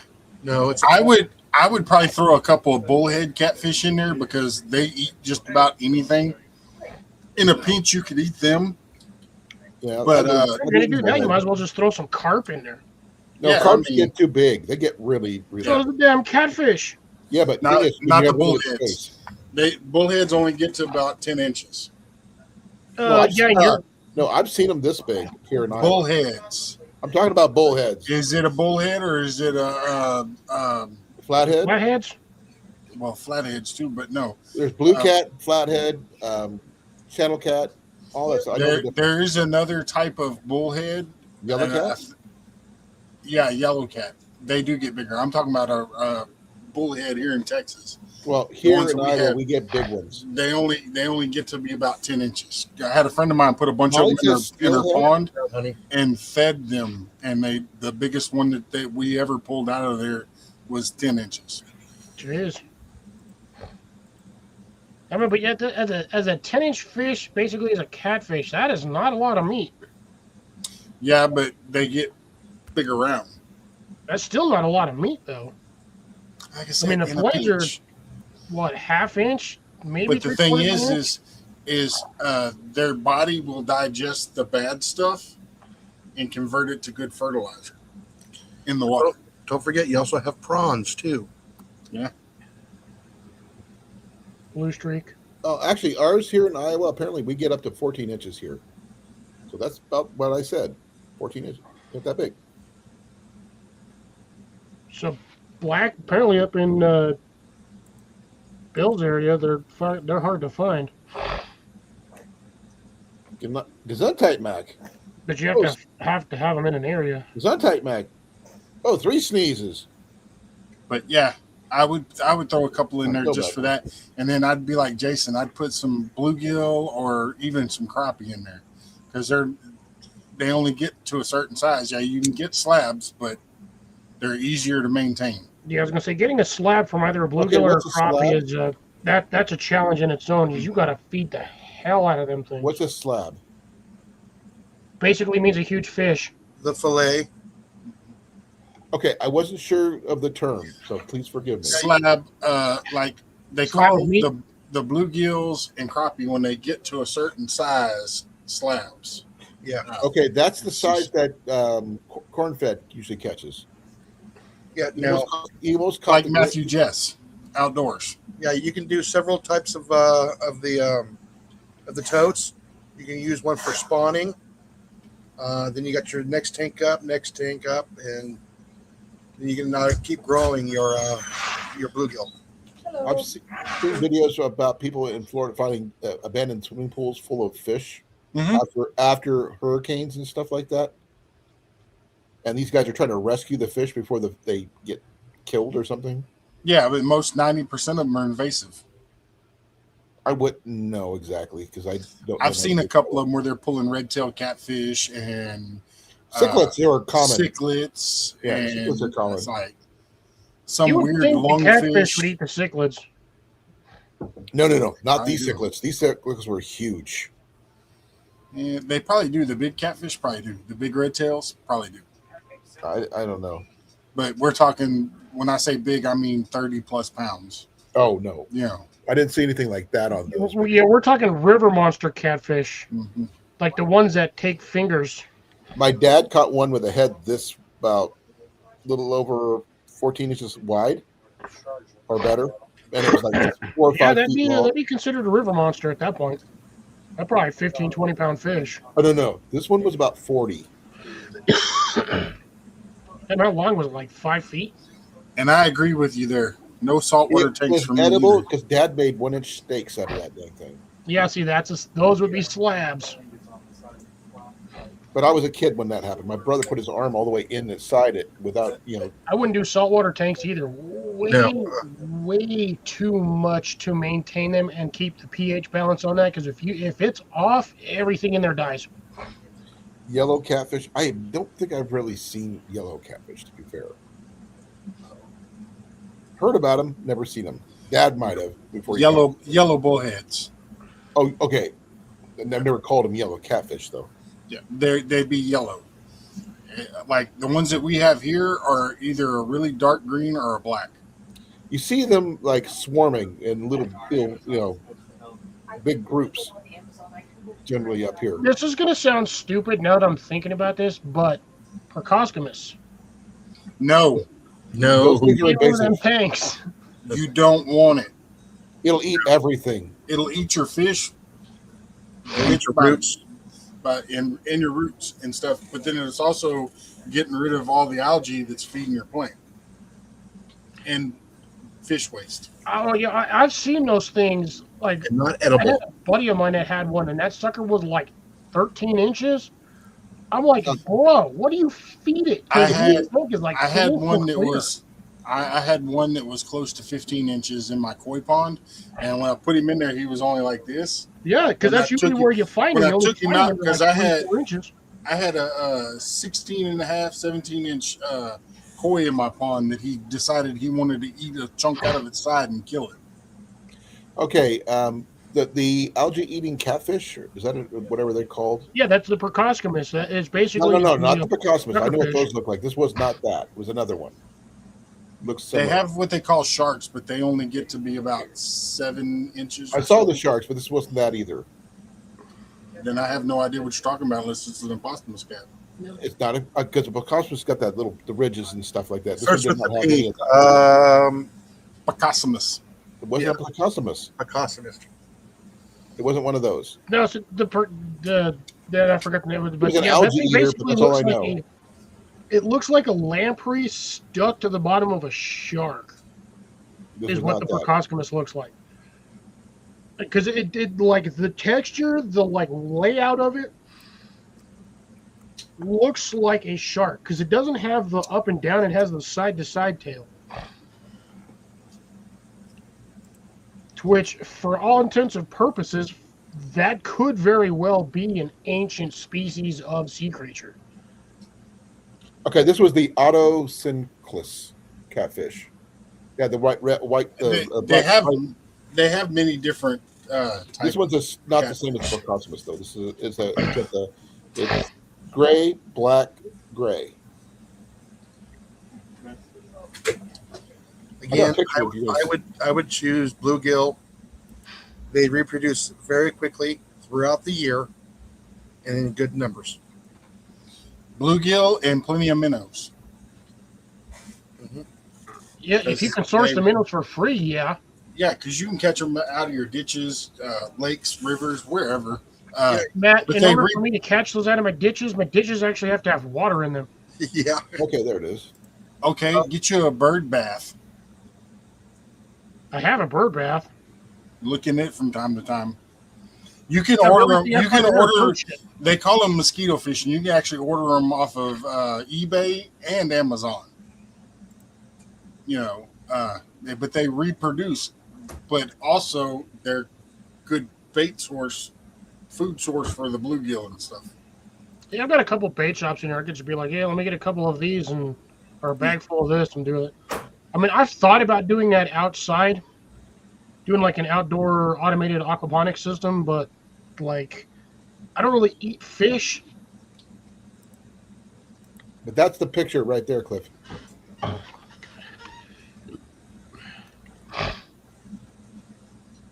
It's like a worm on a stick. Yeah. When I had him, I had one growing for like 5 years. He was like about a foot long by the time he died. That looks like a neon tetra, just reverse colors. It was different. Like I said, it was not a Procosmus. No, that's not a Procosmus. No, that Procosmus looks like a lamprey and It is a shark had a catfish, baby. though. It is a catfish, though. They are related to the whatever. The sucker fish, yeah, plecos. They are related to them. Plecos, that's what it is. They get like 3 to 6 inches. I'm gonna say I've never grown one out. I've always kind of stayed away from them as You far got as in the about tank. this long. Yeah, About that long. so I stayed away from those because of the fact that I've had other fish get attacked by them. Well, this was the only one that survived after the power went out. So I kept him until someone who was helping me move dropped the freaking tank with him in it. Yeah, that's why just every once in a while, if you lose power, you just go over there and you just blow in the air hose. No, well, by that time it was like the temperature dropped. Before too much longer, I'm gonna be moving my tank behind me. Ooh, you got enough room back there? Yeah. It's kind of hard to tell because it looks like a corner. It is a corner, but Well, you got super long arms. That doesn't count. look, Oh yeah, you got plenty of room back there for a tank. What are you gonna do with your fishing rod though? it's gonna be put back up. He's leaving right there so he can fish from the tank. Yeah, because you know what I'm gonna have in it, Bluegill, and tilapia. no, Gold. I hate Crawdads. tilapia. Crawdads. There'll probably be a couple of those put in there throughout the year. Yeah, that's just basically just to keep the tank clean. It's to feed the fish that are going to be in there. Bass. I kind of figured. What are you starting off with a 100-gallon tank, or are you just gonna do like a 50? Dude, I have a 100-gallon tank already. It's not. I wish I still had my 350-gallon tank because it would fit there. I got a 50. I have a 50-gallon that's technically a terrarium tank, but it'll still hold water. But you're right, Otto. They do work really well about keeping their tanks clean. Mhm. All you do is throw in an algae tablet every once in a while, and you're good to go. So do apple snails. And I know where I can get some of those too. Those things are the most invasive snails, and they will destroy your shit. But you know, if you have them, They're not allowed to be sold in Iowa. if you can find them out where you're fishing, and you want nice sized shell crackers, Find you 2 rocks and smash them and take the meat out of it and put it on the hook. Yeah. Most people are like, why, Cameron? I'd literally take a drink. And you're like, I'm going to go burn. He got drunk faster than you did. I know, right? And I'm the one sucking down the liquid. I do not like the new change that they did on here. Every time you highlight something or click on something, like all of a sudden the lettering, like, Fades. yeah. I noticed Okay. that. Good news, we cannot get apple snails here. They're technically an invasive species. They didn't even come from this continent. They will They're not just here. survive in Iowa. It gets too cold. If you have them indoor in a tank, then they will. Yeah, but if they're not out in the wild, they will not survive. But that's what they said here too. I They love said our winters were too cold; it would kill They're them. in Florida, But- Louisiana, and Texas, but not in Iowa. I can go to a place right now that during the freeze that we had, it killed 90% of the some of the fish, but them damn snails are still thick as thieves in there. Oh yeah, they don't care. It didn't The ones affect. we have to worry about is the faucet snail, the Chinese mystery snail, and the New Zealand mud snail. I had Triscuits and cheese for dinner. I had a breakfast burrito at like 1:30, and then I munched on a damn near an entire bag of flaming hot Ruffles. I had a burger. But I have, if I'm really hungry, I can eat this, or I was gifted these today because apparently they were on sale. Yes, and sliced cucumber or peeled cucumbers and I got it. sliced tomatoes. I And got That's a good one. What was the other one? Or I can do one of these. I've got one of those. Beef lasagna. I was Ian? gifted those today. Ian said he ate the that Ready Wise breakfast skillet yesterday. He tried it. He said it was good. He said, He liked it at least. "Yeah, it's gone now." sorry, the peanut brittle gallery is going off. Ooh. It was really good. Well, see, there you go. At least he enjoyed that version of it, so you can get one for him, and you can get the other one for you, Colin. Instructions. Yeah, he said just follow the instructions. He probably put the right amount of water because we didn't do it right the first time, probably. Yeah, if you put too much water in it, it gets soggy. If you put too little water in it, it's It gets dry and crunchy. crunchy. Dente. No, it's just dry and crunchy. Since he's off his meds, I don't take whatever he says about food to heart because he has a tendency to go garbage disposal mode when he's off his meds. He's still a young male, so garbage disposal won't happen until Oh, he's you about can see his 25. belly. His belly's like he's getting fat. Bad boy needs some meat on his bones. He did, but he was over 155 pounds at last count. That's well, yeah, because that's a standard staple over there, and that's escargot, and that like same with France. But yeah, if those things repopulate or reproduce mad quick, so yeah, you can eat tons of them damn things. Probably really high in protein, but then again, I'm not going to sit there and eat a boiled snail. No, I bet.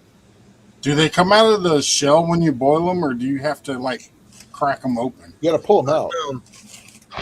How the Yeah, you hell gotta do you pull pull 'em them out. things out? Because I tried. Forceps work amazing. Out of what? Hmm? Out of what? The apple snails. Or just snails in general. I would assume Like if you did like the a quick small- branch, they'd slide right out. The small ones come right out. Those apple snails, just like I had a pair of pliers trying to, and I couldn't get it to come out. Throw a little bit of salt on there, they'll come Okay, right it out. says to submerge them in hot but not boiling water for 3 to 5 minutes. Then use a sharp, narrow tool like a needle, cocktail stick, or a hook to gently pry them and uncoil the meat out of the piece. So yeah, essentially you blanch them and then slide them out. So most likely either not your standard cocktail fork, your shrimp fork is probably your shrimp or crab fork. So, is what like- I use. So, like, if I was to get one of the de-pooper things for the shrimp, I could probably use it. Yeah, like probably that might work. Hell, you can probably stick a crochet hook in there and slide them right out. That probably I have helps. the other. Do I look like I crochet? Doesn't mean someone in I your house braid. doesn't. Matt, do you have a wife? Yeah. I And 2 guarantee daughters. she's got a crochet. Yeah, I guarantee one of them's got crochet hooks. Oh, she probably got them, but she'd skin me alive if I took and used one of them, stuck it up snails, boy. Hey guys, Especially if it was due for snails. I have a crochet hook in my fishing gear. Jenny's got multiple all over the I'm house. not even gonna lie. I have my own crochet stuff. Yeah. Really? Mm-hmm. I I also know how to sew. Me too. Well, I do too, but Matt, you see that white box right there? Now see, I got the really That's a small sewing machine. crochet hook, so I can undo the bird's nest out of my reel. Ian found a Work. pedal powered sewing machine at Goodwill the other day. Hey, Jason, you know what helps? Works pretty good for that too. Is the deveiner for the shrimp? Really? Yeah, because it's on one side it's got a bill and flat, and the other side it's got like a pointy rod. Oh. You can get in there, loosen it up, and take the other one and separate it. I just got real good going, okay, nope. There it is. I just use my fingers, rub it back and forth, and I've done that a Really few bad. times on the. It just sucks on those bait casters because 90% of the time that's where you end up with freaking bird nest is on the damn bait caster. That's why I have the crochet hook. Jenny, sorry, Ian's got that one, little Daiwa bait caster, Cliff. Remember that one? A little Yeah. clip? He's got one of those. this one right here will probably backlash a lot. Oh yeah, Gary. I bought it used, one, and two, I have to adjust it and set it to me. Well, you have to. The problem is with a lot of those is you. It's not necessarily you have to adjust it to the line and the weight of what you're throwing out there. Yep. On the newer, on the like the freshwater bait casters, yes, but the saltwater ones, it's you just have to set it to you and what you're using. Yeah, because I've got a bait caster. I've got one of those. Surprisingly, I have a Shimano bait caster. Like the ones that I use for my catfishing, I casted them 3 times. After the 3rd time, it was set right where it needed to be every single time, no backlashes.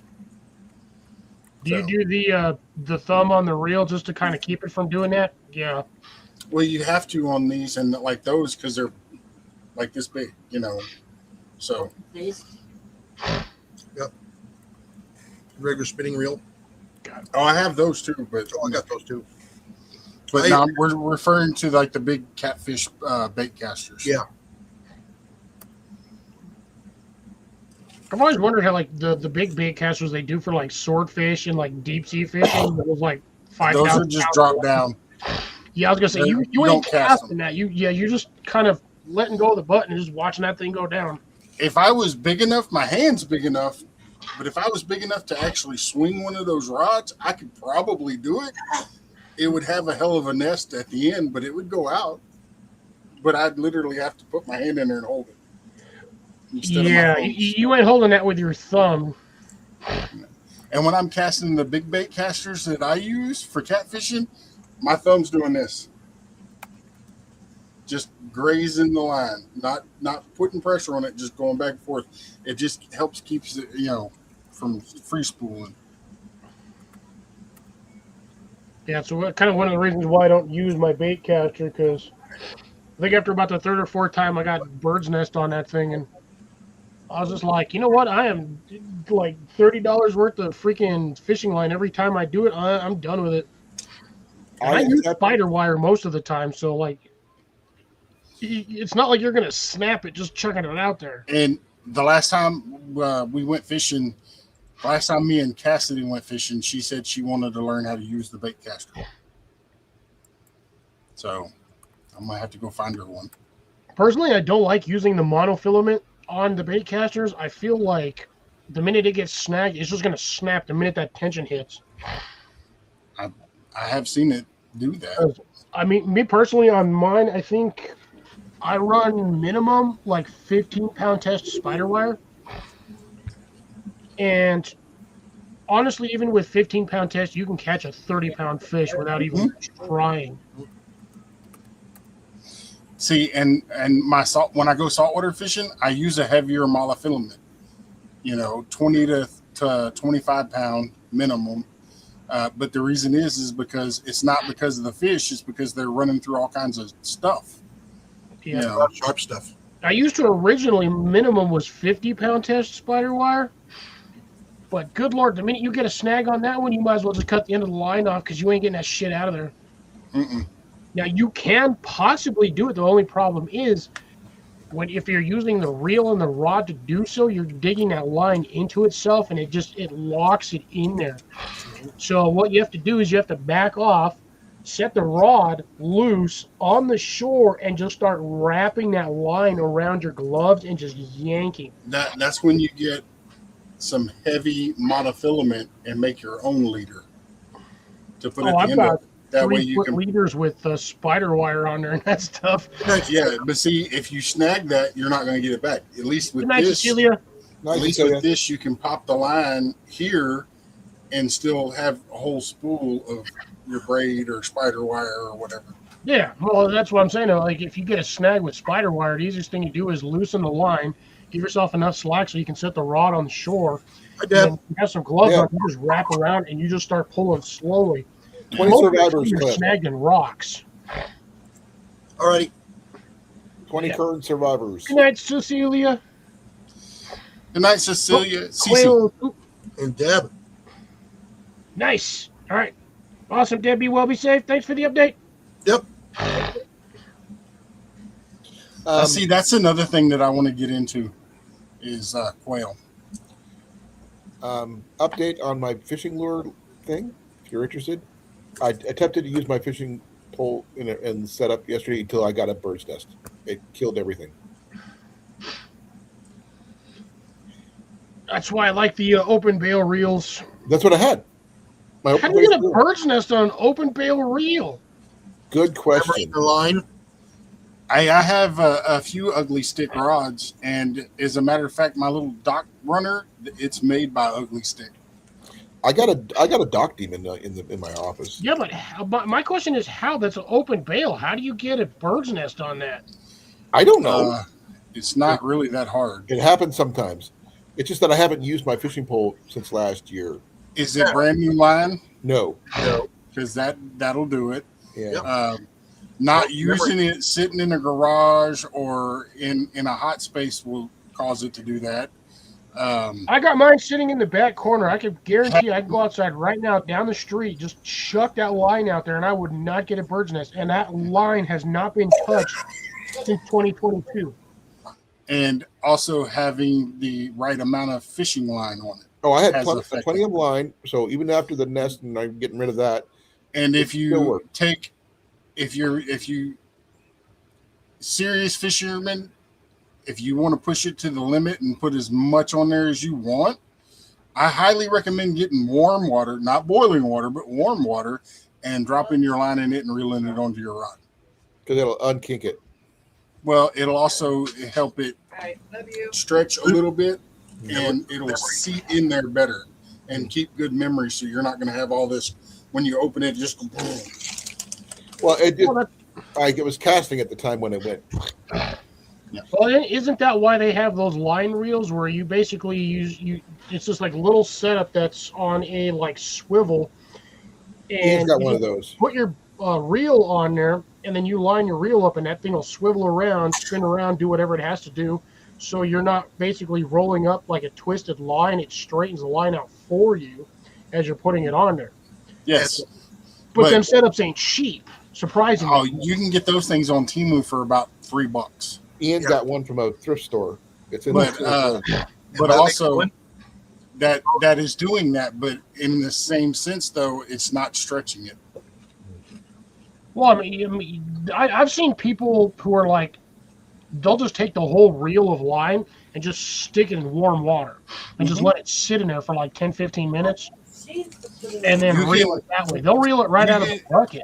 With these pots nowadays and with the right lids, you can get warm water, throw it in there, let it sit in there for a few minutes, take the lid off, and run the line through the hole in the lid and put Yep. the lid back on it and just Yep. And it does the same thing. Yep. I have one of those. I have one of those like you were just talking about that I actually put inside of a 5-gallon bucket. fill it with warm water with that in there and let it sit for a few minutes, and then I reel it on the mouth. Yeah, because that's the reason why they have the spool reel, which is basically that like long tube that's like this big, has like the 4 or 5 holes in it, like the rubber plug on the end. You just stick your roll in there, like 3, 4 rolls in there, run a line through there, and you just set it on something, stick your foot on it, and just roll it up that way. I've seen those. And if you have a bird's nest on your cast, that means your line is your spool's too full. Possibly. Because most of Unless them are you're- only designed to hold, 150 yards max, 200, depending on how deep the spool is. Unless you're backlash. Yeah, like I said, that little open face reel is only supposed to be half full. If I had one of mine in here, I'd show you. I go past the halfway point, but if you look on from the side, you can see it. You just don't want to go past that outer rim. Oh, Ian did discover one thing about one of my fishing lures. It's glow in the dark. I did not know it was glow in the dark until you Turn the light off. and it started glowing in the dark. Sometimes the fish will go for those too. That's why they have those illuminated like lures and stuff.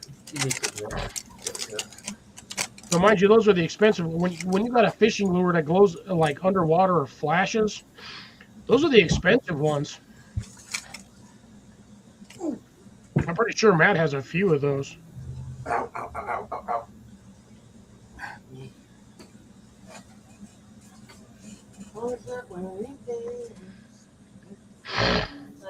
If you for Bill on that one too, you got to use the heavier pound if you're doing the black drums, because them suckers put up a fight. Strawberry kiwi. Kiwi strawberry. Yeah, 2 hours in, I'm actually feeling pretty good off of this. Like I said, I did eat, so it's not like I don't have something in my system. Oh my god, my thermostat over here, Jason gave me a heart attack earlier. Just put new batteries in it this morning because these ones finally died out. I got to replace the ones in the actual reader unit. Yeah. But it's like I looked in here, it told me it was 112. I went to the bathroom, did something outside, came back in to look at my thermostat, and that shit said 133, and I was like, there is no way in hell. I walked outside of the greenhouse, then I came back in, my old man was like, is it 133 degrees out there? I was like, did it feel really hot out there? I was like, no. It felt like 115, 110 at like at best. And then I whacked the unit outside, which apparently reset it. I don't know, it might have gotten dusty. I might have to go blow it out with an air hose. But yeah, the minute I did that, I walked back inside. It said 112. I was like, yeah, that's what I thought. I was like, there's no way in hell in a 10-minute window that thing went up 23 degrees. Yeah. I was like, if it was 130 degrees in my greenhouse, everything in there would be dead. Yeah. In my greenhouse, I have mine in a plastic shopping bag, just scrunched up and hanging from it. I don't. Mine's actually taped to. I have it hung from the center support bracket with like 4 feet, 4 or 5 feet of paracord. It's just kind of strapped on there. That way, it kind of sits like in the middle of the greenhouse, not at the top. Because if I have it at the top, the thing's gonna read like 130, 125 like daily. So I have it in the middle. It's like chest high for me. But I would like to get an actual expensive weather station to put in there so I can have one top, bottom, and medium or middle. But I really feel like forking out $300 for a good weather station. Well, I've been thinking about forking out about $450 for one, so I can get set up with the network,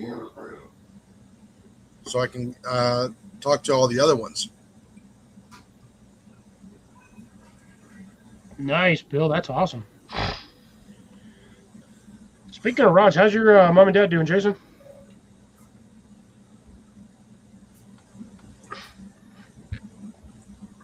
Jason, Yes, I said, how's your mom and dad doing?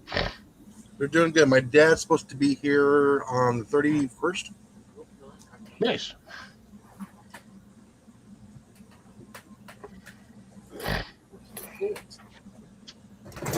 They just coming down for a couple of days to visit, or?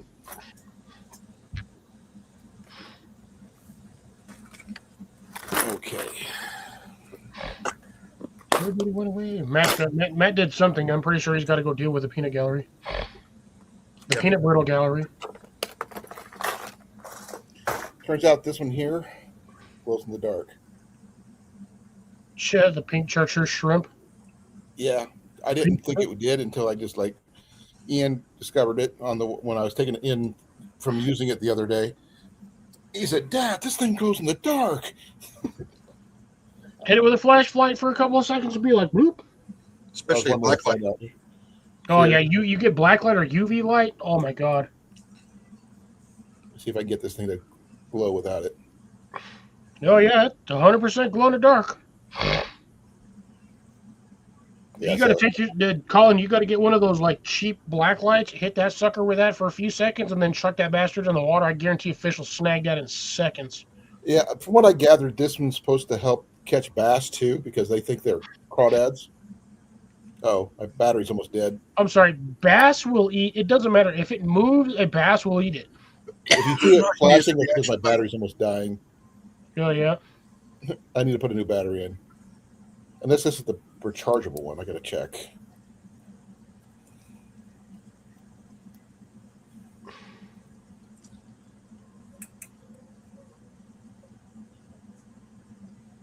Yep, this is my rechargeable one. I gotta recharge it. Yeah, I usually do I usually throw those in with the at night before I go to bed, and then by the time I wake up in the morning, they're fully charged. Yeah, I'll charge it up before I go to bed. But I like being able to recharge my batteries.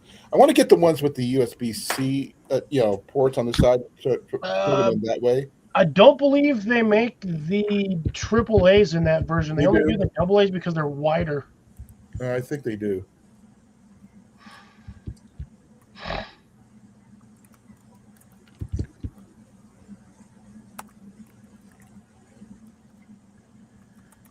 Oh, Jesus. It's like 80 degrees outside, and it's not 11 o'clock. I got to reset my time on this one. Yeah, they do. It's like 76 degrees in here. It's a good thing I got my Air Blue makes them, Cliff. It's 75 outside now. That's too warm. Hey, I'm hotter than Jason is. Damn. Mind you, my unit is still actually in the greenhouse. Yeah, mine's in the green. I got one in the greenhouse and one in the carport. So this one says Colin froze on his side. I still hear him, but picture froze. Sorry, I was researching something. I was trying to see what kind of milliamp. This one's an 800 milliamp. The one I'm looking at on Amazon is a 1100.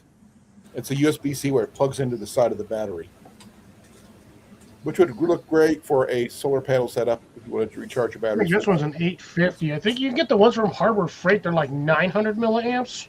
I'm looking at Amazon. They got one from where's it from? It didn't say.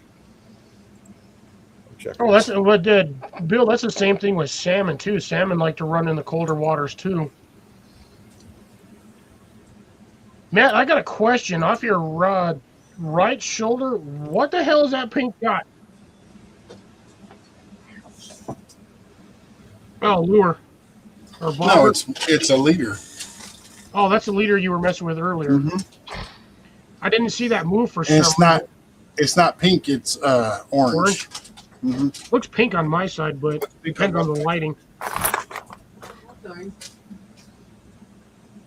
Oh, this is the glow in the dark one I was telling you about. It does glow, which is really cool. He did have it earlier. His battery on his flashlight's dead, but yeah, that thing glows like Oh, I can crazy. do it this way. Let's hold up to the light for a little bit. Hopefully that'll work. Well, there you go. You can see it. Sorry. I'm Glow in the dark. That'd be kind of interesting.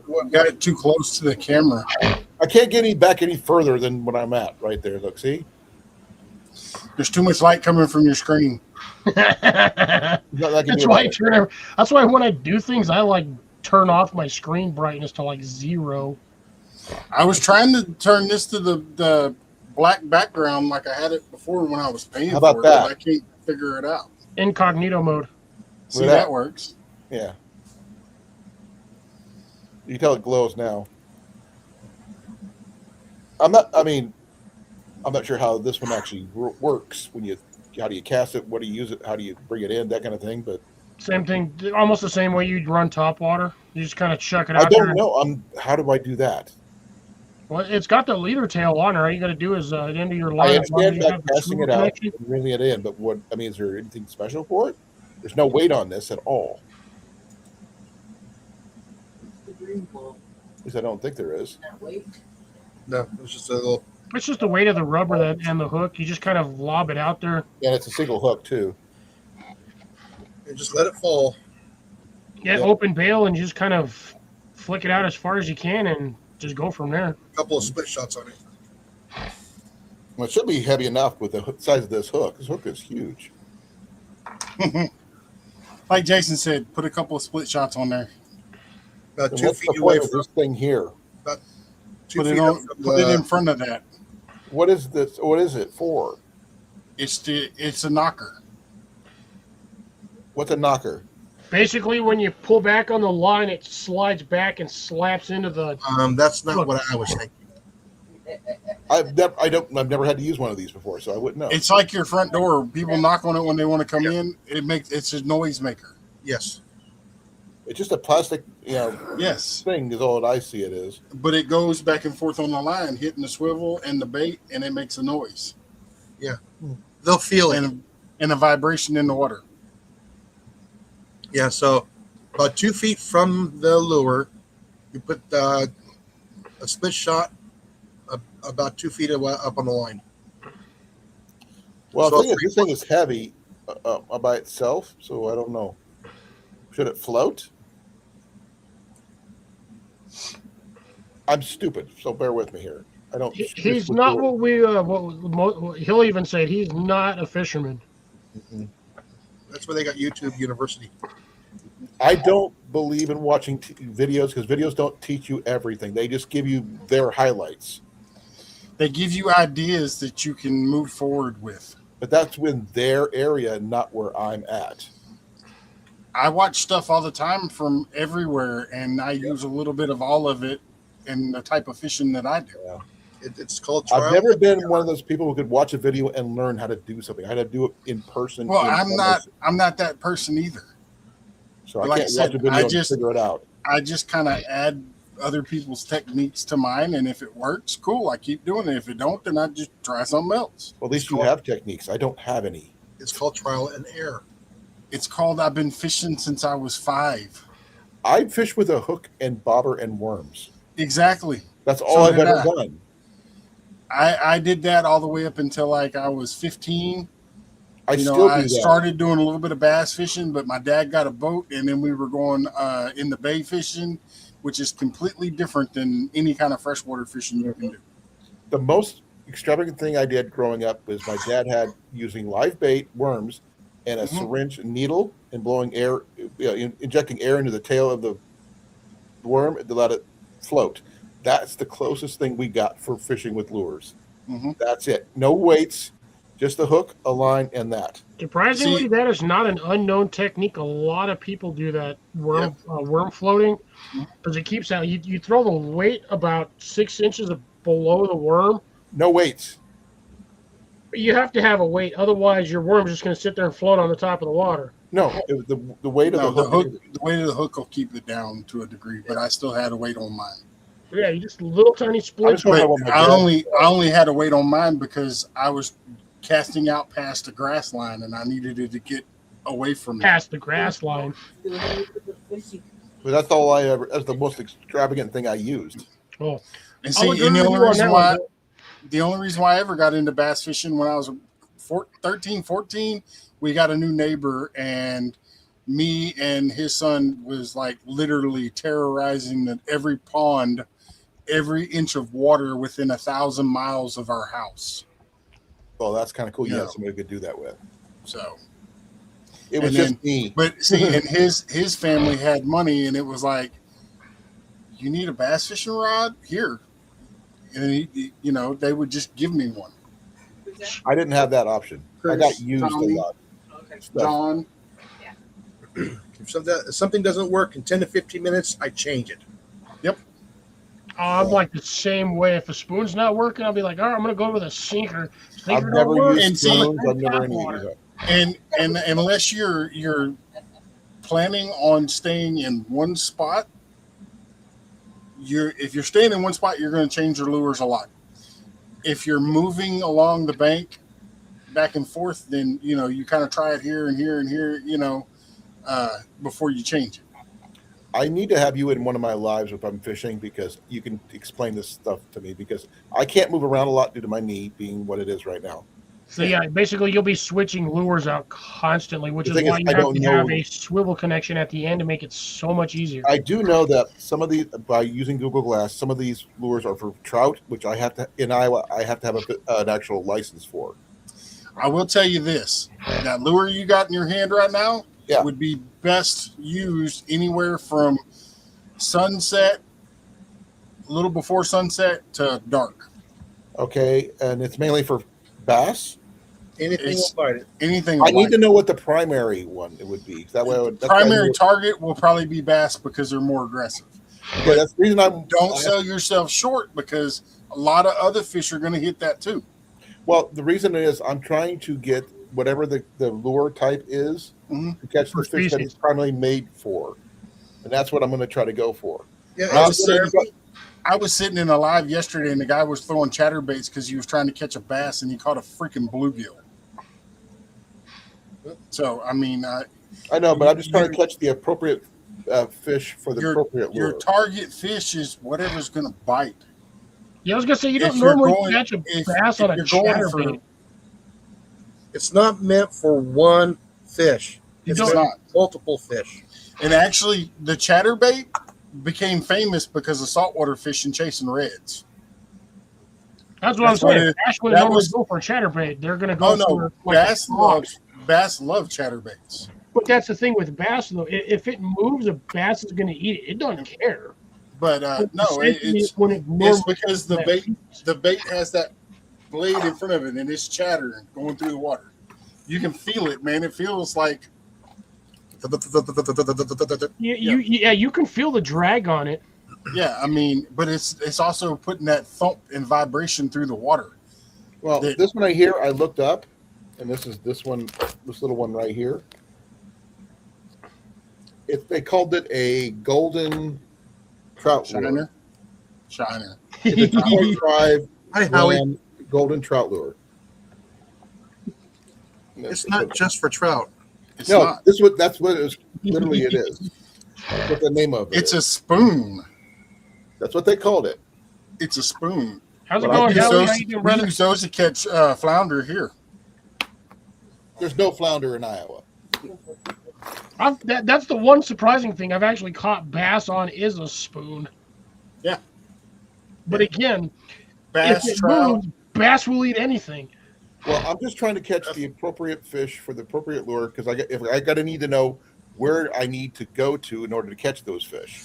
If it's for like muskie or anything or gar or whatever, I need to know where those are at because I can need to go. Hey, Colin, don't go fishing for target fish. Go fishing to have fun. The whole point of this That's was the supposed to be easiest target way fish. to learn the stuff. If you're having fun with it, that's the easiest way Yeah. to learn what it's going That's to like work. having a shovel point for a of the video tomato, a second shovel for a potato, a second shovel for a Third Yeah. shovel? yeah. Pepper. Well, the whole Pepper point of or- this whole video was supposed to be catching the target fish. Yes. You'll Yes, never catch a everybody target fish. wants to catch the target fish that they're wanting their desire, but you're going to have fun either way. So if you go and you're just putting it out there, hey, I'm having fun, boom, you catch the target fish. I don't know about that. I'm not that dedicated to that part, but I'll give. But see, that's what I'm saying. Very long. John, how's it If you're going? not having, I sit in my chair a lot and fish. I forgot my chair. That was my biggest issue the other day. That was, But- and I couldn't But what I'm stand saying is, but if you're not having any fun doing it, you're going to get bored. You're going to get tired of doing this and tired of Frustrated. doing that, and frustrated, and then you're not going to want to go back. Man, Yeah. I've had 8-hour fishing trips where I'm just like, I ain't caught squat. I got basically Look at- skunked the whole time, and I'm just like, man, this is depressing. But you know what? I'm gonna do it again the next time because might have a different outcome. And first off, I, that was It's 8 I hours. want I to go didn't have to back do if I had a nothing. chair to sit on. That was my biggest issue for It's me. called It hurt. fishing. Not catching. I get it. Did Yeah, he frozen. freeze? That temporarily froze. Frustrating when you catch something and Jason It's not me, right? I'm not frozen. No, he's frozen. No, I understand it's called fishing, not catching. But Yeah. the thing is, if I would have had my chair, I probably would have, been where I was at longer. But I couldn't stand, and my leg was killing me because where I had to park, and there was no real flat spots for me to sit or Yeah, stand that's or frozen. lean against. And Howie, upon Hey, that Chuck. statement, brother, that is the reason why a lot of us are growing our own food because when the stores go sideways, we'll still be able to eat. Now, unfortunately, I don't have a big enough area to grow like you do, my Canadian brother, but I am working on that. The more I grow, the more I have in stock for later on.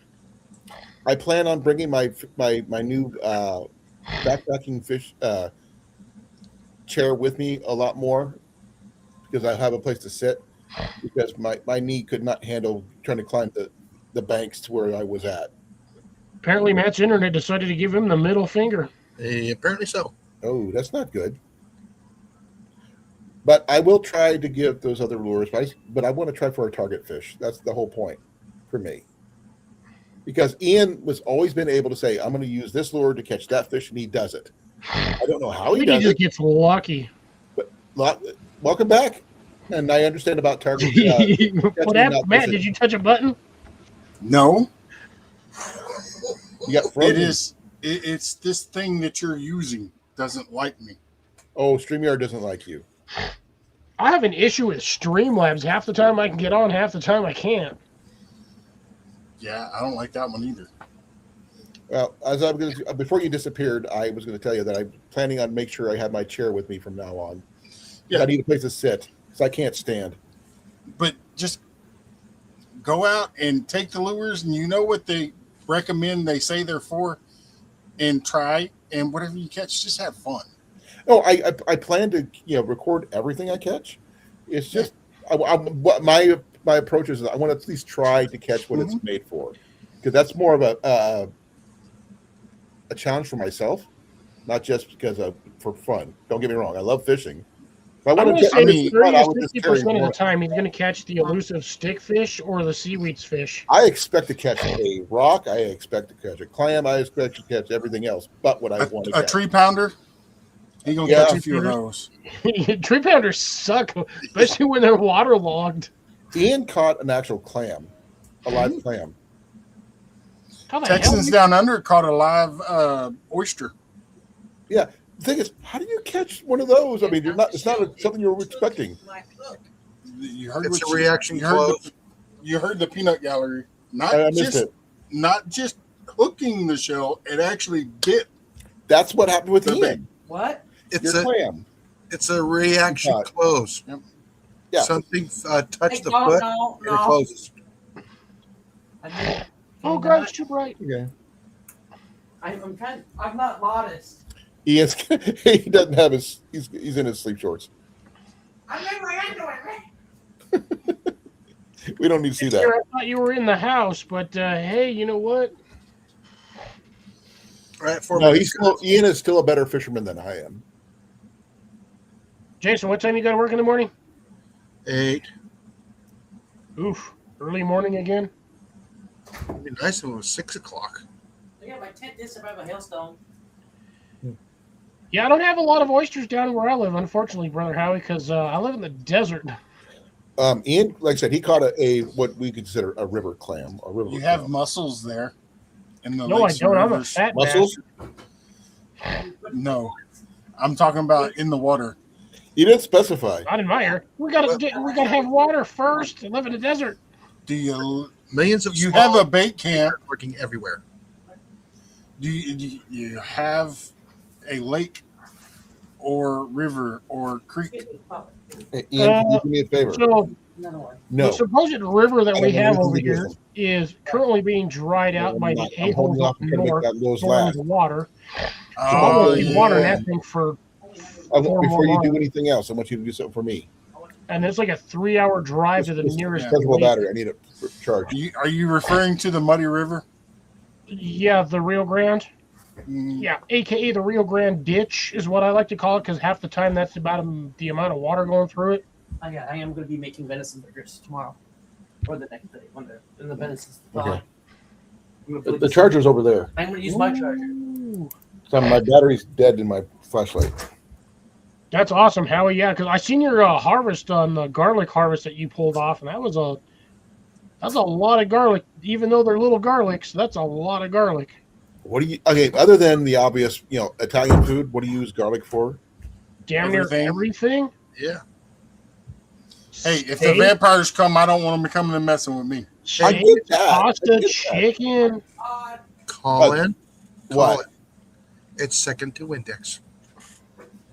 Huh? I need clarification on that one. But Animaniacs reference. No, I didn't see it. my big fat Greek wedding. Didn't see that either.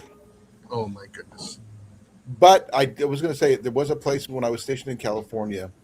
This was about as big as our living room, but it was a restaurant, and there was garlic everywhere, on the walls, on the ceiling, on the doors, everywhere. Cloves of garlic everywhere. Yeah, You were dried breathing- garlic is great for a lot of things. You were literally when you came out, you smelled like garlic for a week, Oh yeah. whether you ate garlic or not. $30 a pound? Do they accept wild garlic? Because I got a bunch of it. Good Lord, $30 But a it's pound. over the border. You won't be able to, deliver it. Which Yeah, but- border? Canadian border. Canada. They'll hit you with all the tariffs. I don't have to. I have a friend over there that has a PO box on this side of the border that he can drive across and get it from. You sure you won't get banned from coming in? Now, here's what I'm thinking. I'm thinking about growing a ton of garlic and just selling it to Canada. Be like, here's 20 pounds Exactly. of garlic. At least you make some side money. Some. I said some. I didn't say a lot. Can you imagine how much a 55-gallon drum full of garlic would sell for? Probably as much as ginseng would. I cook with garlic on everything that I cook. Oh yeah. And anything that I eat, I put garlic on top of it.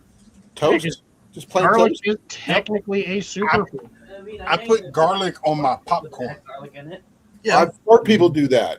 What? I had a French a roast rub that I made with garlic. Mm. It was really good. And slap your mama. Slap your mama? Okay, I don't know what that is. That's a It's spice. Not spice. Okay, I don't do hot spices. But once it cooks, it gets turns It's to a nice spice. powder. I'm a wuss when it comes to hot spices. I'm sorry. It's not a pork roast. Okay. It's not hot. Garlic is not hot. Well, No. Slap your mama is what he's talking about. That's a whole different thing. Yeah, but this All right, guys. I'm taking off for the night. Be well, brother. Thank you. Hey, Jason, did you send the email? No, I haven't remembered to do that yet. Chinese garlic is $2 a pound. Now, Chinese garlic is a bit on the spicy side. Good night, everybody. Took says a pinch of garlic is great in tuna salad. Don't turn your alarm on. Okay, He's thank not you here for right letting me away. know about that, Oh, shit, Bill. what happened to Jason? He had to go? Yep. Yeah, it's 10 o'clock. All right. Well, night, Jason. Night, Molly. Missed you on the way out. My bad. I was getting a refill because I only have 2 tonight. Is that one frozen too? No, I pulled this. They were both frozen, but I pulled this one out of the freezer at the same time I pulled the other one, so it's been sitting in the fridge for like the last hour and a half. Molly says good night. Night, Night, Molly. Molly. You did hear. Good night, garlic. Missed you already. Night, night. Hey, whoa. What are you doing? I thought you said you wasn't drinking tonight. Wait, what drugs are you on? drugs. Oh, I get it. You were just waiting for CC to leave so you didn't get in trouble. No, I said I'm not doing a repeat of last week. I'm not doing 4 of these. I'm doing it with, because remember, I started off with a full bottle last Saturday and I got down to here. That's your own fault. It really was. I was having a bad Saturday, and yeah, I just did not want to deal with life. Oh yes, garlic and a little bit of Italian seasoning on grilled cheese makes I'm it waiting for amazing. Cliff to make some more Italian seasoning. Oh, man, dude, all of my freaking parsley freaking bolted like That's what they mad said. fast. I didn't have a chance to harvest none of it. I know. I didn't get any of Jason's because they said it blew out the window or door or whatever it happened. Fell off the trailer. Yeah, that thing. He lost a few things. It wasn't just your Yeah, he season. lost like $400 worth of the kitchen supplies. I did not realize it was that much stuff. What happened? They Fell did. off the Apparently, trailer. the strap shifted or the load shifted. The strap loosened, and it just fell off the highway somewhere. When you put stuff on a trailer and you strap it down and you're going long distances, and Jason probably was doing that, but he probably didn't realize that it was bouncing as much as it apparently was. Oh yeah. And it'll loosen the straps. Okay. It'll shift. You So, know, funny thing is, I've learned that if you take Oh, he's good. something like this So and run like a a D bed ring spring. and run your strap through it, you get all of the tension. This thing keeps all of the tension, and it doesn't loosen your strap. Now that is a freaking trampoline. Actually, that's not even a trampoline spring. This is out of a dryer. I have 2 more sitting outside because I couldn't find the other ones. Because normally your dryer has 6 of these in there in a triangular fashion to keep your dryer drum sort of balanced. yeah. I seen somebody make a crossbow out of those once. You I can. seen somebody take a spring off a garage and turned it into a crossbow. Yeah. I bet that was pretty powerful. Oh, them damn things are under a shitload of tension. They had to use a boat crank to crank the cable back. So they didn't make a crossbow; they made a ballista. No, it was a crossbow. It was all fairly What's small. beeping? Ian, I thought that was me for a second. I was like, what the heck? I'm not saying. did I you done put the stole beaver all the back in the batteries. microwave? No. Something's beeping over there. Yeah, that's the new grill that we got. Oh, The Our- new electric one. we got a new George Foreman grill, and it beeps apparently. Well, at least it doesn't say I'm going to eat your ear. I mean, my bad. Oh my God, shredded tarps from Bill. Okay. Go underground? Well, apparently that was not as thought out as I thought it was. There's still a good chunk of slush in here. So It you're happens. Oh, dude, Howie, I'm already hitting like the 90s, and it's May. oh, you don't Ridiculous. understand. It's a Jägermeister we got- slushy. Oh We my got God. up to 94 today. Oh, Here. I hit 91 for 2 days straight, and I was like, ugh, And I'm the, not- I the don't real want- feel was 101. What was the moisture content? 60%, 70%. Yeah, no, that is Muggy. not fun to do work What do you mean? outside in. The grease catcher. It's got to be down below or in the drawer. Which drawer? I don't know.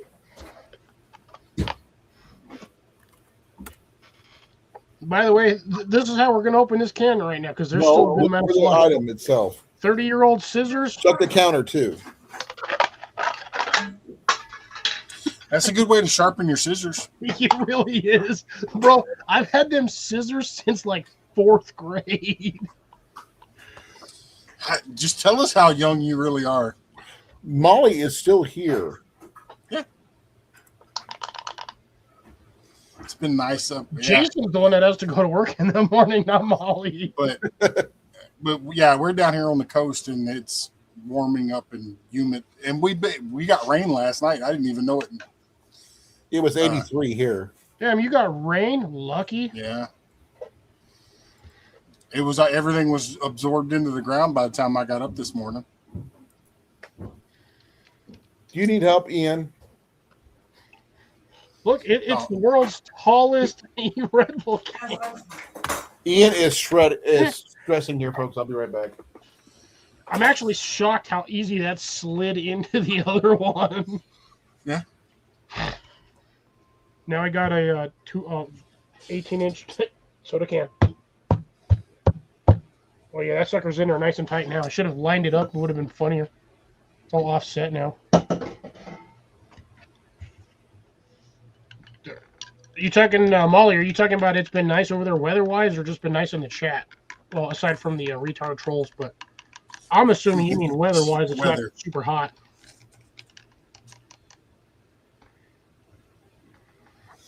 Yeah, we may actually get a few pop-up showers tomorrow. So all the homeless are going to get to finally get cleaned? Yeah, pop-up showers. They usually just hit and miss. Kill me. Kill me, Smalls. Killing me, Biggie Smalls. They can run for shelter. Right.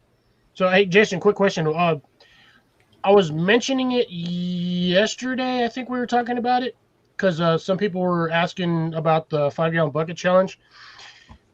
I know it's technically supposed to be a bucket, but would a 5-gallon trash can still be good enough for a qualification? As long as it says 5 gallons on it, I don't care. That's A bucket's a bucket. Thought. But that's like, because I said that you could use the Tidy Cat litter boxes or litter buckets because that's they're like 4.5, just shy of 5 4.6. Yeah. Yeah, So- I thought they were like 475 or something like that for the volume. Ooh, Bill's 3 gonna have a lot days of of free sun water. and 2 weeks of rain. That's a lot. they Hopefully, don't- that'll fill up your retention pond.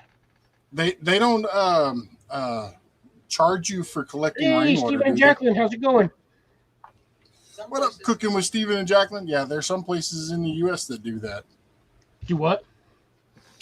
Charge you for collecting rainwater. They tax it. Oh, there's a lot of places that if you do it on your property, they'll sue you. Yeah. Because they're like, oh, it's state water. I'm sorry, you own the airspace above my house and the water that falls on my property. How? It's coming from the sky. Technically, once it's above your house over like 100 feet, that is the FAA. Mm-hmm. Yeah, it's ridiculous. Yeah, no, I find it's not ridiculous. It's straight up horse crap. And actually, it has held up in court a few times. Yeah, which is BS. I don't think But that's I mean, a legal matter. the thing is you're collecting it. It's falling off of your roof, and you're keeping it from getting to your foundation. So, if you break it down right to them, by law, they can't. Because you don't want to have to go pay. I know how much it costs to have foundations re-leveled. It ain't cheap. Let alone have to have a section of your foundation replaced because it swelled up, cracked, and fell in. So, Yeah, that's like $20,000 worth of repair work versus what? Me collecting the rainwater and using it to water my garden and possibly keep my house from catching on fire? Yep.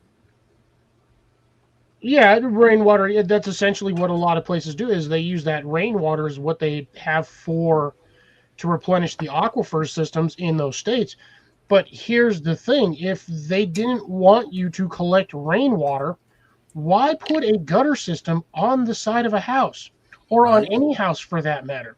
That is essentially water collection. but and that's the thing. And like in California, they encouraged it, and then somebody got in trouble because it's like they collected it as much as they could, and when they get fires and stuff, that's what they get it from. Yes. People use that collected rainwater in emergencies to keep their house, their neighbor's house, possibly 2 or 3 other houses from catching on fire because you can run a pump system with a sprayer on a 100-foot hose and just start saturating everything. Hey, Stephen and Jacqueline, and hey, Grace. Hola, señores. That's Steven. I wasn't sure which one it was, so it better be safe than sorry. Hola, señores and señoritas. And Ian says hi. Bill, I hate to disagree with you on that one, but yes, people can charge for air if you go to an oxygen bar. That's only Then in again, it's places like, that why have do I want to pay money. flavored water or flavored air? Hey, Steven, over there on the islands, do they fine you for collecting rainwater? No, there are some states. Well, it's not necessarily the state; it's the counties that you're in is what gets you. So the state may say it's legal, but inside every state, you have your zones, basically your county. So every county can dictate whether or not it is or isn't illegal, even though you can do it in the entirety of the state. Newsflash, I'm putting up a 16-foot privacy fence. You can't see what I'm doing anyway. Right. Except for, I guarantee you, depending on laws in your area, you probably can't even do that. Kansas and North I Dakota, will you need a permit never to harvest rainwater. I would never live in a place that has an HOA. Neither would I. Sometimes even in like non-HOA locations like suburbs and stuff, you can't have a fence higher than 7 feet most of the Do time. you see me living in the suburbs? No, you also live in Texas, so you guys got a lot of your laws are slightly looser than a lot of states. Doubles, I win. So yeah, in your state you probably can do a 16-foot fence, but here's the problem. Do you really want to? Because you aren't going to be replacing that fence every time there's a windstorm. No. Who says it has to be made of wood? What if it's a big privacy hedge? They got it. You got to trim them. Yeah. Doesn't see how short they had to trim them, just that you keep them nice. And you know, I got to say this: HOA is not good for nothing except for Karens and Richards. And then all they want is this. They want a clean, fresh, organic, boring community. They want everybody. And you can't plant no plants in your front yard Unless it's HOA approved. What up, Zipsaw? Hey, Todd. Hey, there's Jigsaw. How's it going, sir? Hey, dudes. He said. I believe recent video update. I believe he was labeled as what did I chainsaw or sawzall? I believe is what I said. I don't remember. I must have missed that one. Oh, no. I did it on Thursday. I put everybody in there. I gotta say, you know, no holes, Todd. Okay. NHT. Oh, that's funny. But that update was hilarious. So yeah, I kind in of all fairness, somebody else didn't do it either, but he won't admit to it. Was it Eddie? Oh, he's holy now. Yo, you are holy. He did fix it on that video. He did use. I actually commented on that video. Yeah. He used a lot of holes on that one. That's for sure. But Todd, you're not the only one. Ask Devil Dog. Really? How many holes he put in his? Gary didn't do it either. Gary's not partaking. Oh, he's not. So Devil had to be Eddie. Yep. So I was right. So it was Eddie that didn't do it. But he put the dirt out of the bucket and scraped the seeds off the top and replanted it in a hole with a all he bucket would have of had to holes. have done is just drill holes in the side of the bucket with the shit in there. That's what Todd did. That's what I said. But this is Devil Dog. Well, I'm going to be doing another bucket tomorrow, but it's going to be for a potato. Oh, that's funny. Yep. Oh, by the way, Matt, I love the. Oh, look, I'm gonna put this here, and then you like 2 seconds later. Oh, look, I got a whole tomato plant growing. The self-identified water trough is a 5-gallon bucket, and cucumber plants that identify as tomatoes. It identifies as a 5-gallon bucket, and this one identifies as a from seed planted tomato. Todd says, I have forgiven myself. I had communion with a Michelob Ultra, and it's all good. There you go. Hey, you know, that's the whole point of this challenge, is to have a little bit of fun. And if you can't laugh at yourself, then, you know, you shouldn't be on here. Well, he toasted himself, and he got toasted in the process. So it is what it is. Sort I of like still haven't seen this guy. any sort of sprouting from my peppers. But again, peppers take the longest to freaking pop up. I have one bell pepper plant popping. Yeah, didn't you put like 20 something seeds in that container? I put the whole thing. I put the whole package in there. Yeah, But like I there's said, not a lot of seeds.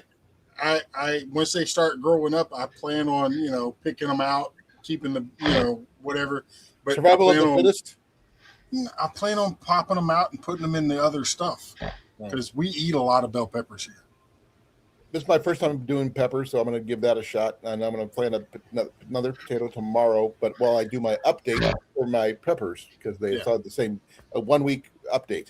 Yeah, and go check out your local grocery store.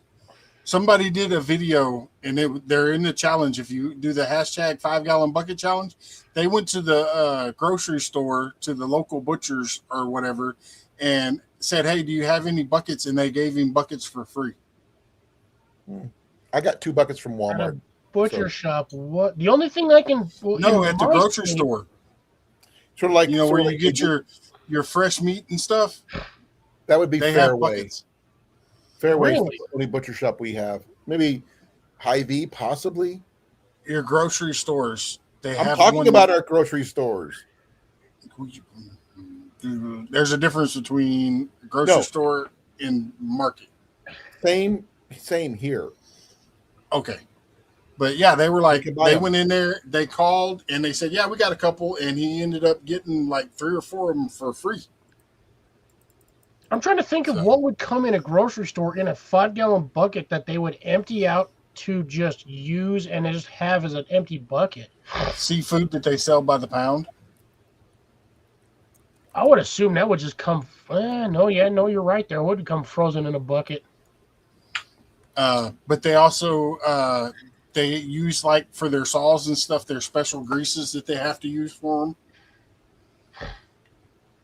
So Fairway does give away, and the baking departments give away empty food grade plastic buckets, bulk from icing, for free. Yep. And I was gonna say, if they have a deli, they got. Todd, I'm going to tell you right now, on most pepper seeds, even bell peppers, they can take up to 14 days, if not longer, to germinate. Hot peppers can take anywhere up to 45 days, depending on the variety of pepper, which is astronomically stupid in my opinion, but that's just what the pepper does. And I just want to say, don't pull a Jan. A week's gone by and they hadn't started growing, so I'm just going to dump some more seeds on top. Oh my God, are you kidding me? Jen did that? Yep. I haven't seen the video, but... And she posted it today. Oh, good Lord. I was like, mine hadn't came up, but I'm like, they're the hot ones, so if just one of them only comes up, I'm good with that. Because only me and my oldest daughter are the only two that eat anything spicy here.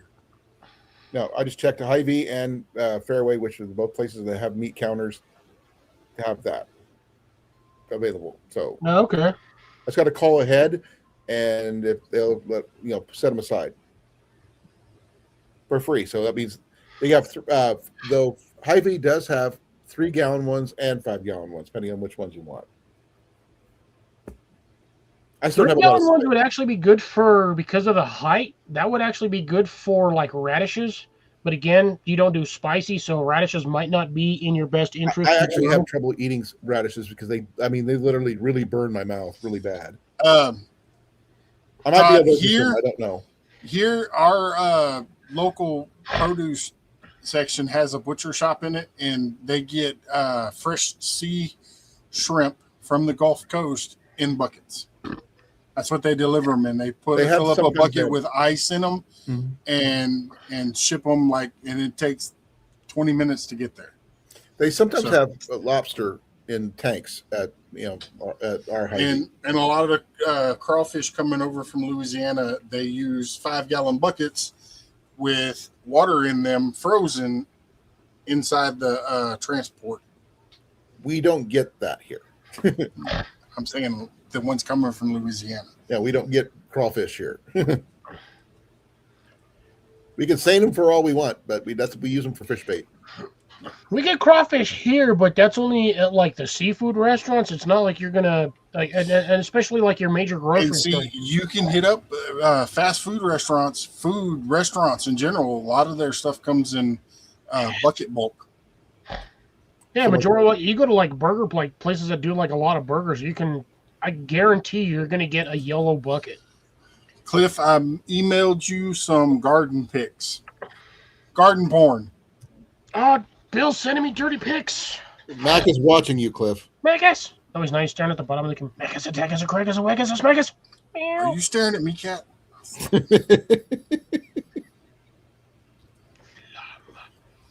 Oh, he's purring like crazy. Normally, I can hear him when he's doing that. I will give me a second, Bill.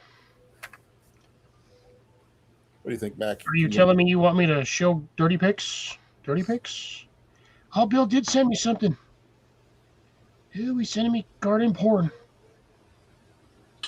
Holy shit. What? He sent me like 12 pictures. Of what? Garden porn. Oh, you mean poison ivy? Hey, don't be sending him no videos of vegetables in buckets. Poison ivy. If you know who that is. No, it's fenugreek herb. It looks like I don't even know what the heck to Yeah, describe dirt that. pics. He's sending me garden porn.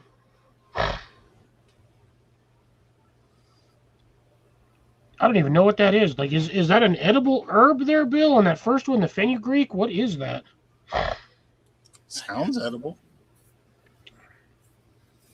I don't know. Like, it's a weird. I don't even know how to describe it. It's like a weird cross between like Well, show us. tree. That's what's throwing me off. Is oops, wrong button. Where's my damn share button?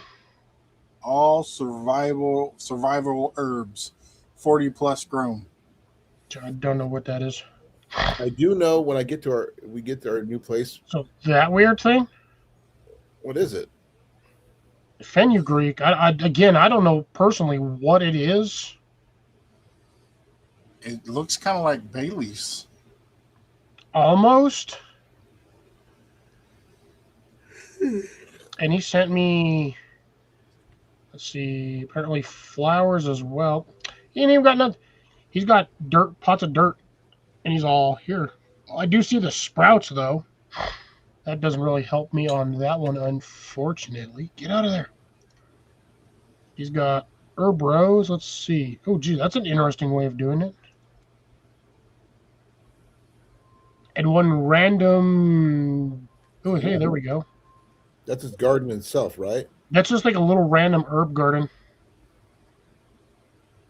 New beds, he New said. buds. New buds. New buds. It looks like about 3 That's a foot cool by bed, though. maybe 4 foot, 3 foot by 5 foot, maybe. He sent me a ton of this stuff. And apparently it's now windy outside. Ooh, I'm gonna tell you, everything in the middle of that garden bed is going to freaking die. Too much water? And no, the sunflowers are gonna like crowd out everything. They're gonna basically eat up all the sunlight. Because this is herbs and teddy bear sunflowers. Teddy bear sunflowers, I'm assuming, around the outside, and then herbs in the middle. 3 by 5. Okay, for that last one, 3 by 5. I'm gonna let you know I'm gonna be out of here at 10:30, Cliff. Okay. Mac is trying to tell me something. Me too. Oh, see, there's about to be my problem right there. Soon, once I get everything going. I see, looks like lemongrass or onions. I'll be Turd. cutting down in about a couple minutes time. Oh shit, he's got a Texas speed bump in one of his garden beds. Or garden bags. Must mean be is that talking about an armadillo? armadillo. Yeah, you don't see it right there, Matt? I don't see anything. You're not showing any pictures. Oh shit, sorry. Oop. But you said Texas speed bump. That's an armadillo. God damn it. Yep. But What didn't the hell he build in Northeastern? This one did not give me the option to share that screen. Okay, did I? Oh, He I had did. him up, then he went Sorry. down. Let me try this. Herbs. herbs.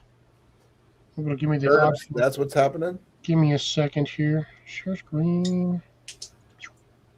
There we go. Watch this. Ian Well, was that's making, the peanut brittle gallery. Hamburgers. go. I don't know if he finished or not. He didn't say. What? What is the Texas animal? speed Yelling bump. more across the whole house. I'm like 5 feet from you. What do you mean? What's a Texas speed bump? Oh, alligator. No. She's just an alligator? That's a Florida speed bump. What up, You the know what Moosey? You know what the Texas stop sign is? Where is this speed bump supposed to be? Texas speed bump is. Oh, it's in the one of the flower well. pots. I can see it. Sorry, I'm watching this and they got alligators. That's a tiny They got one, the Cliff. Texas speed bump. Did he die? It's not real. Our middle. Is you sure it's not real? Yeah, I'm It's not- 100% positive that's just like random either ceramic or metal one that him and Sharon have in the garden. Oh yeah, those are definitely onions. What's the Texas stop sign? What is it? Dairy Queen. Big red sign. I see tomatoes. Looking like 4 or 5 different varieties of tomatoes. A couple of peppermint. I see squash. Well, those are pepper. Hey, Moose. Don't know what he's got in the rest of this. Let's see what else he's got in here. Moose just came in the board. We saw him. We said hi. Oh, I'm sorry. I just first Got time. more I see it. squash over here. Is it someone squished the squash? Someone squish the squash. Looks like he's got what's this back corner? Chives. I want to say chives. I think that's what that says. Is chives. I can't tell. Wait, hold on. That leaf is distinct. That is not an herb. That is a tree. You think it looks like a maple almost, but it's not a maple. No, it might actually be. Bill, the one right here in the middle with the like. Mulberry? No, those have leaves similar to like a elm tree, I believe. But this guy right here with the 3-pronged pointy leaves, what tree is that? Pot. It says pot. Now, dead leaves of 3, leave them be. That looks like Flower morning glory. Basil. That is not a morning glory. That's too tree-like.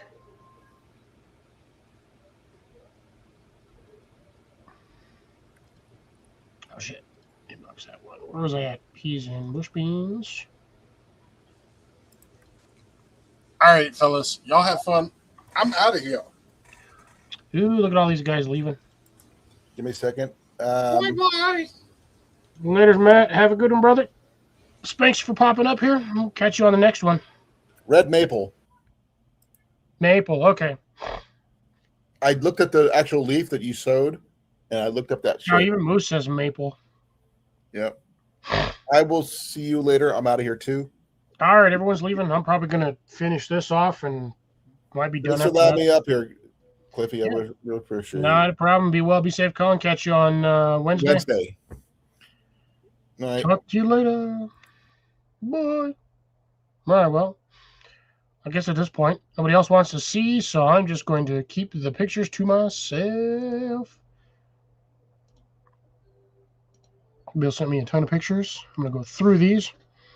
Oh, damn, that's a lot of pepper. Oh, that's on the backside of the pond area. So you're doing another swell back there, or at least a retention area. And it looks like, I want to say herbs in the back corner. Onions maybe up front.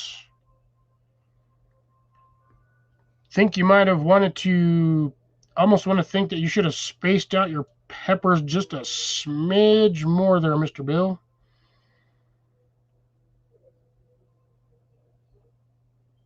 Unless you're only planning on running them one season. If you're planning on only running them one season, that's not too bad. Ooh, that pepper plant looks nice.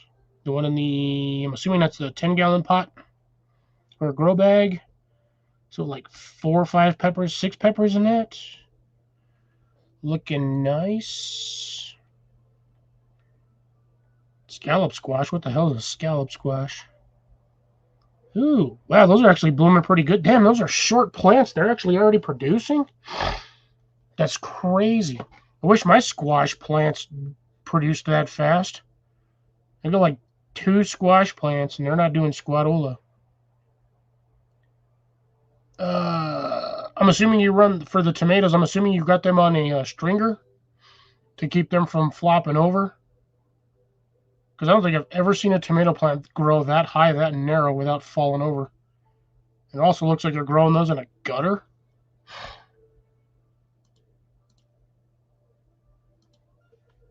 Interesting. Has the sweet corn. Let's check the sweet corn.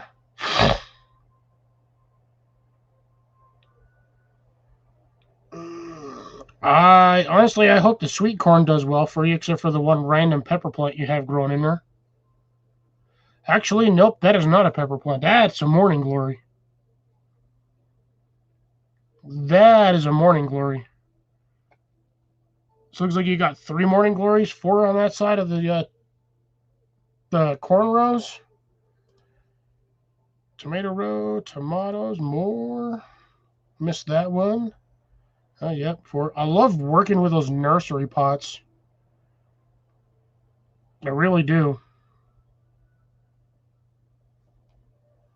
You can't really go wrong with the nursery pots. Mega trellis looking pretty good.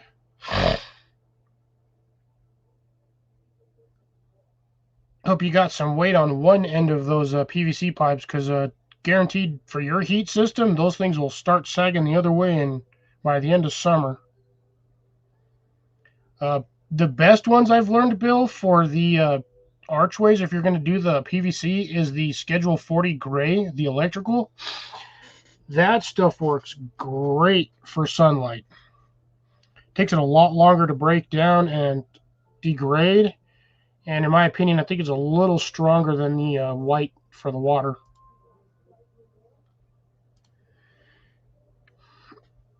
Yeah, I know. Corn is a bastard. That is a water-thirsty plant. Same with...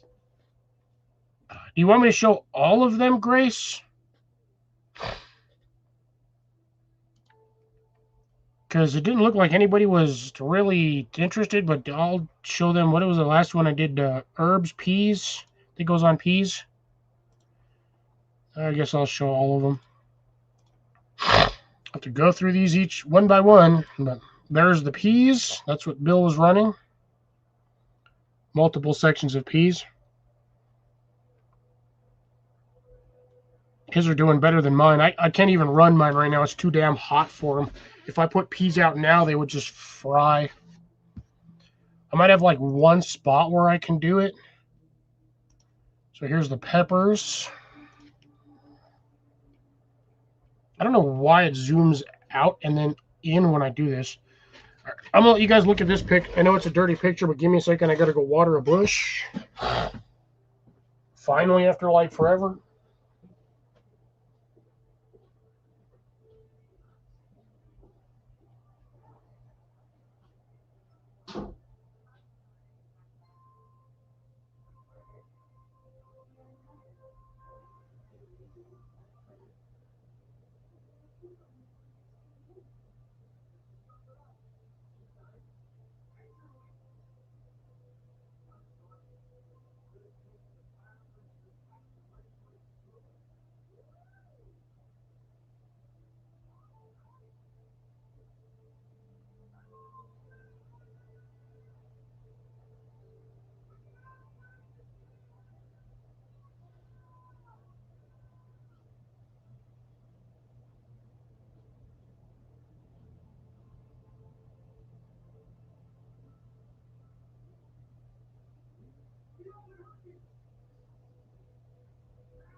Okay, I'm back. Obviously, because you heard the door close. Sad part is I'm only on the second one, and the second one's actually less than the first one, but I guess eating an entire bag of chips isn't exactly the most beneficial way to go about eating for life. But anyways, There's this nice pepper plant. Can't tell yet for this size if that's bell peppers or hot peppers, though I do remember Bill saying he's not big on spicy, so that's most likely a bell pepper. Could be like the red, the yellows, the sweets. Could just be like the standard green bell pepper. I'm not 100% sure on that one.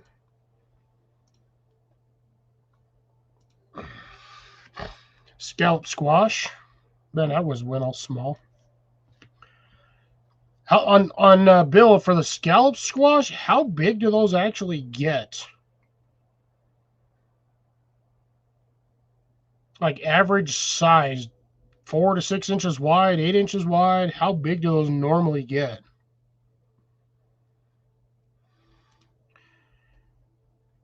And if I start lagging, I'm sorry, folks. I've got like 15 tabs open right now.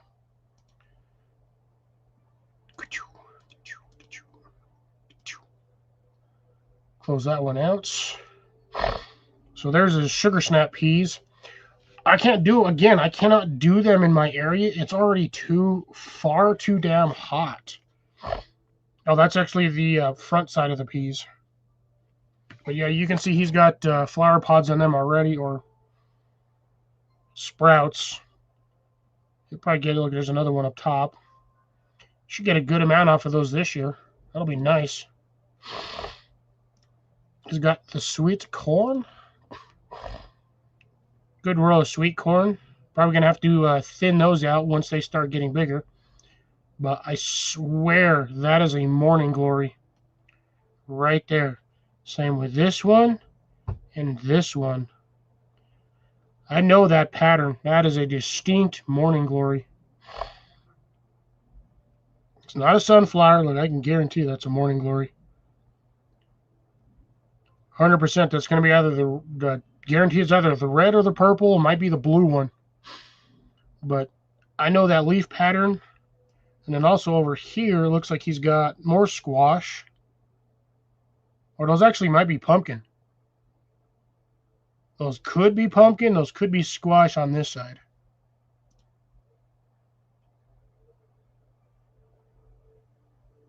Where was I at? Sugar peas, sweet corn, tomatoes. This is his tomato rows. Honestly, how well does that stuff grow in a rain gutter? I would assume tomatoes need a lot more space to grow in, or like depth. And again, I'm telling you, man, those are like the leggiest tomatoes. I'm assuming, Bill, that you have a stringer that you run up in there to straighten them out, or do they just naturally grow like that? Because I've had issues with tomatoes before, and they get too tall and they fall over. And this is basically just seedlings. Definitely some form of oak down on the ground. But these are all seedlings. Big red tomatoes. Nothing sprouting just yet. And there's the black crims. Yeah, nothing sprouting, so I'm assuming these were just recently planted. Probably within the last couple of days. And then the last one is the Mega Trellis update. I hate when it does that. There we go. Yeah, tons of squash up and over on this. What's left of the chicken coop back there? There's Mr. or Mrs. Chicken. Because yes, even a male is still a chicken. It's just a rooster, but I digress. Trying to see if I can figure out. Yeah, most of these have got to be either squash, watermelons, or pumpkins. That one right down there looks like a tree, but I could be wrong. See more herbs in the background. But yeah, I believe Bill said he was going to do a lot of squash up on this. Oh, that looks like a... let's not zoom in too far. Yeah, that looks like a... oh, no, that's a weed. Never mind. Got those same weeds over here. Pain in the butt. Pew.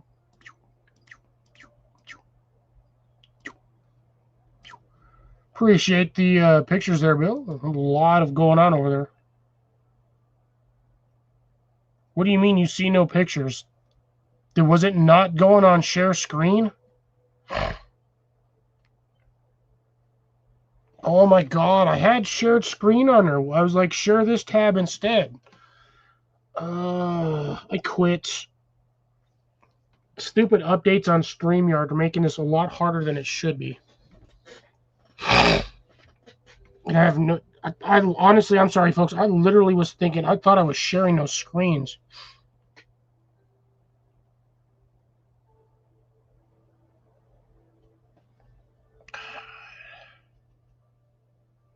I should have checked my thing to see what I was showing. Okay, Pepper. So Bill's got listed. He's got. Again, I honestly thought I was showing those off, and now everyone's saying that I wasn't showing anything. I freaking quit. StreamYard has made this way too hard to do stuff. Yeah. Corn takes a crap ton of water. You want something that sucks a lot of water, try growing a frick ton of sunflowers. That's like 20 minutes of water a day. I was trying to show them, Grace. I thought they were, but apparently not.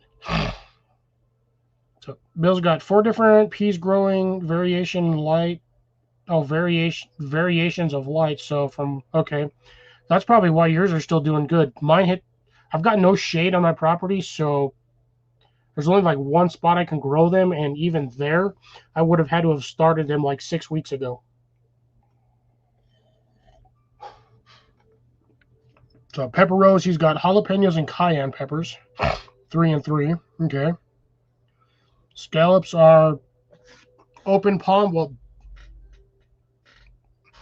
you say open palm, fingertips included, but like some of us have bigger hands than others. Some of us have smaller hands than others. I can't quite palm a basketball or a soccer ball, but I've got from tip to tip, it's like 6, maybe 8 inches. I don't know. Let's measure right now because almost 9 actually. So that could be that's a good size squash, honestly.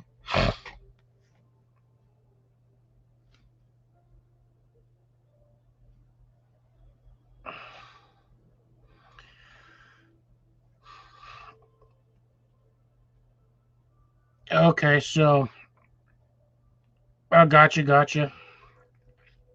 Yeah, no, again, Grace, I am sorry. I legitimately thought I was sharing the pictures because it gave me the option to share this tab instead.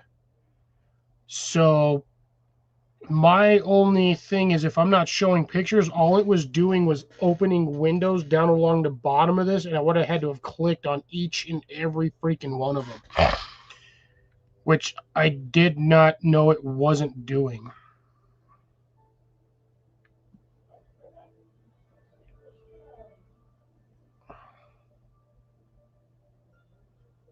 Yeah.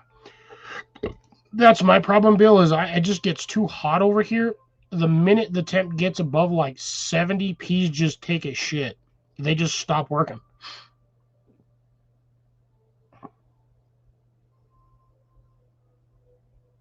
Oh, okay, so so scallop squash are similar to like the patty pans. Okay. Or at least that's what I'm getting at you're saying.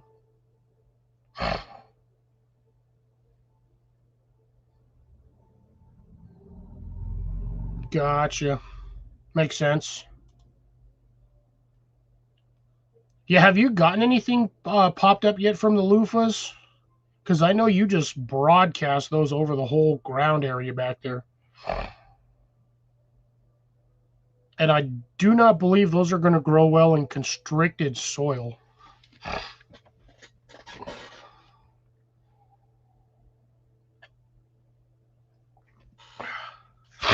But you never know. they could surprise you. They should also help aerate the soil. Oh, that's good. I still have yet to plant mine. I got to find my seeds. They're buried somewhere over there by my TV. Got like 100, 200 of them. I'd love to get those running up and running again. Oh, ones you buried or just push. Okay. So they've had the option of water retention because of the clay soil that you have.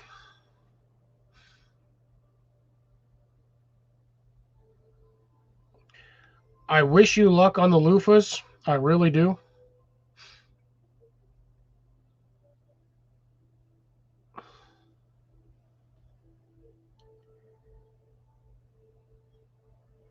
Oh yeah, you get that 2 weeks of rain, everything on your property is going to be soaking wet.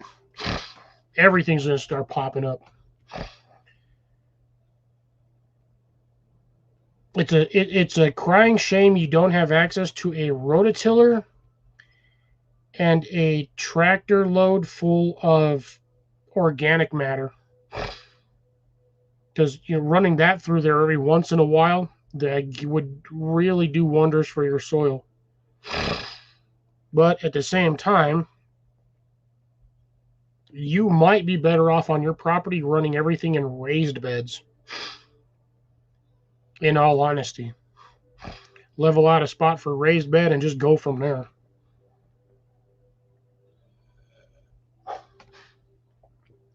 I was watching something. Let me see if I can find him again.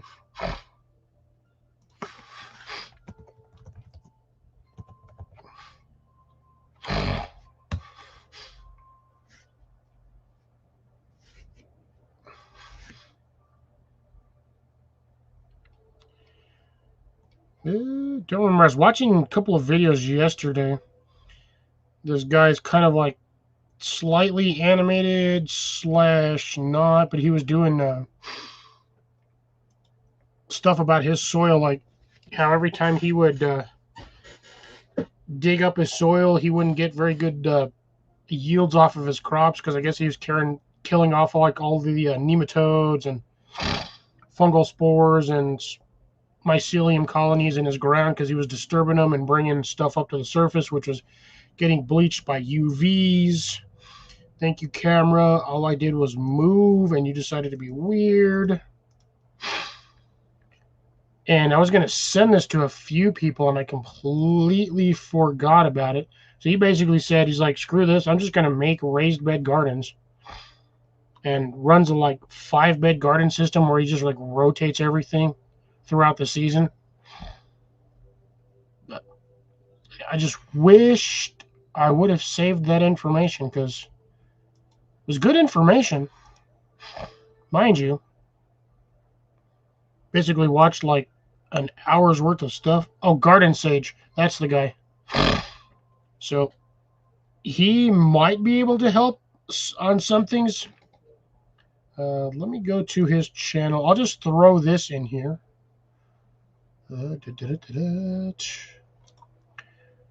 I by no means know who this is. I just came across it the other day and I was listening to some of the stuff that he had in there. But for those of you who are interested, check this dude out.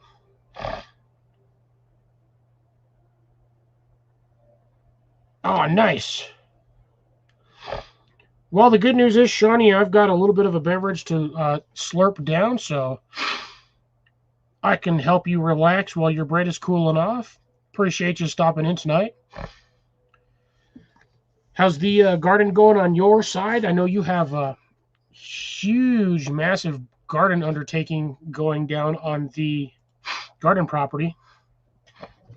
I'll be right back in a minute.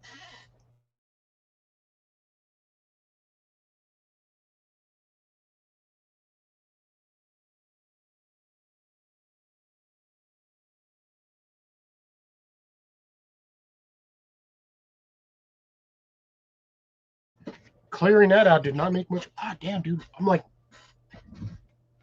I look like I just ran through the desert on a horse with no name, and it was like 120 degrees out there.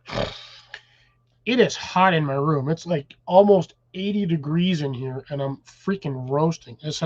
This whole facade, small portion has to do with this, but I'm like dying over here. If it was like 50, 60 degrees in here, I'd be fine. So what kind of bread are you making tonight there, Shawnee? You doing white bread, wheat bread, multigrain, sourdough, honey wheat, split top white? You doing a brioche?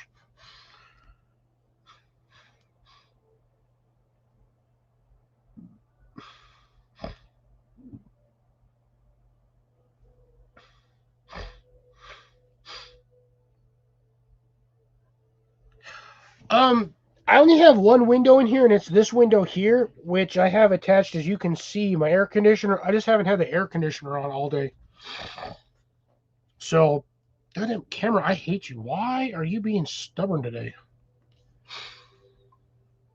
Sorry for the blurriness. I guess my camera's more drunk than I am. No, like I said, I just got to turn on the air conditioner.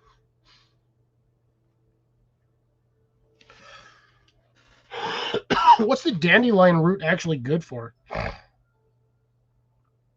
Yeah, I've got a big old room unit air conditioner back here. Taking like an hour to cool off my room.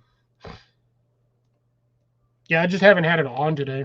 That thing is, I could turn it on, but it's extremely noisy. For a portable unit, it is very loud, and I don't feel like drowning you guys out.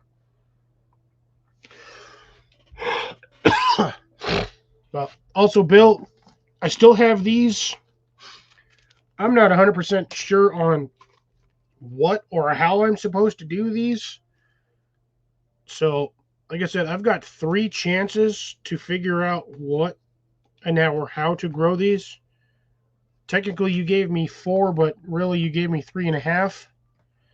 So, I'm just going to kind of throw them in a seed starting pot and cross my fingers and hope for the best.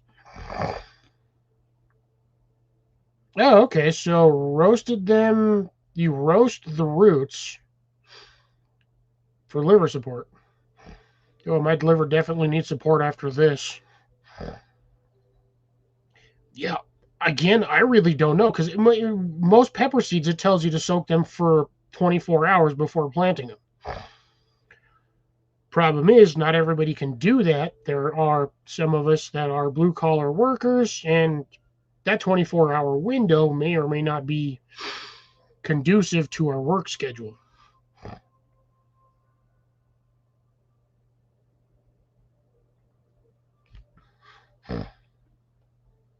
Quinoa flakes, chia seed, amaranth. Don't know teff. I know buckwheat and sorghum.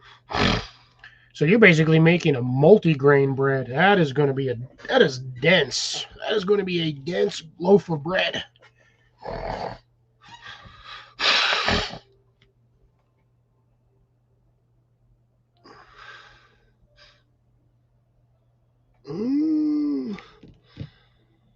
Well, I know most coffee plants are grown tropically.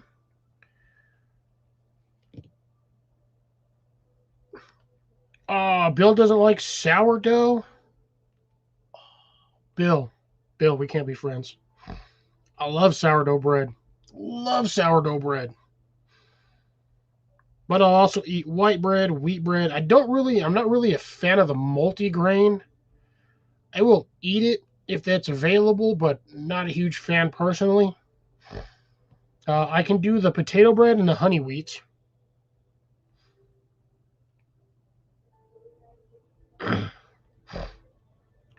I mean, if multigrain is all that's available, I will eat it, but it's not going to be my first go-to. If anything, it's going to be either wheat, honey wheat, or sourdough.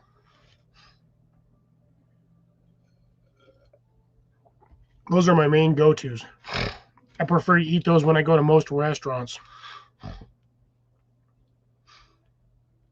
I'd love to learn how to make my own sourdough, but I don't have the option, to be honest.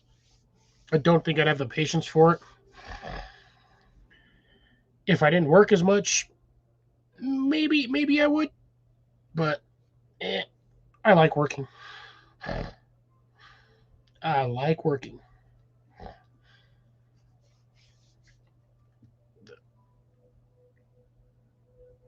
Yeah, going back to the comment I made, I think it was Thursday, about somebody who's a seedaholic. Not going to name names. They know who they are. Actually, there's like 3 or 4 of them on here that I know that are absolute seedaholics. It's like every other week, it's like, oh, there's like 50 packs of seeds from a seed haul. Where are you going to put them? Where are you going to put them? If you have a good enough sized property, it's not a problem. But if you don't, where do you plant 400 packets of seeds? Ooh. Hey, honestly, you just need one elderberry plant to go, and then you can worry about doing whatever else necessarily afterwards.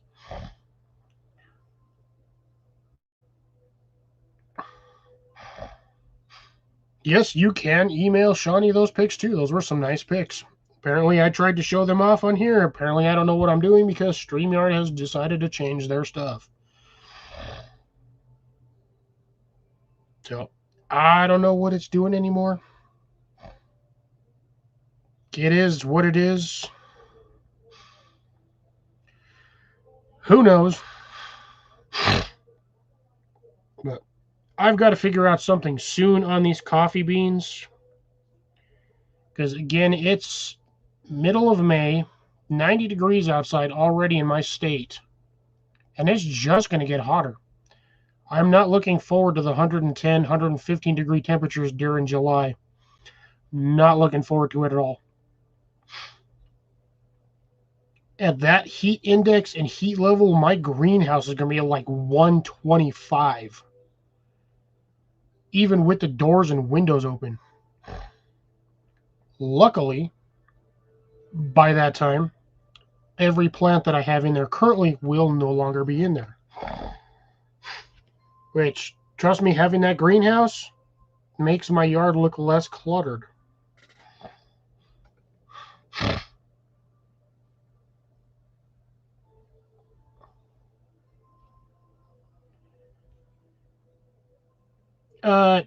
Hold on. Bill, you do realize that DOA stands for dead on arrival.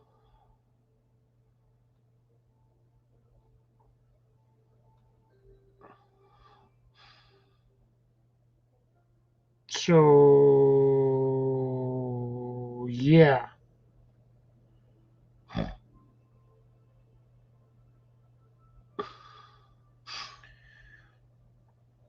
Oh my god, dude. I don't even want to. I have so many pepper plants that I've gotten from other people from like over the years variously. Plus some of the ones I've bought and purchased from like certain sources. One of them being Jimmy Pickles. I have not planted any of them seeds that I got from them. I think I planted like one packet. And to be honest, that was the Peter Peppers.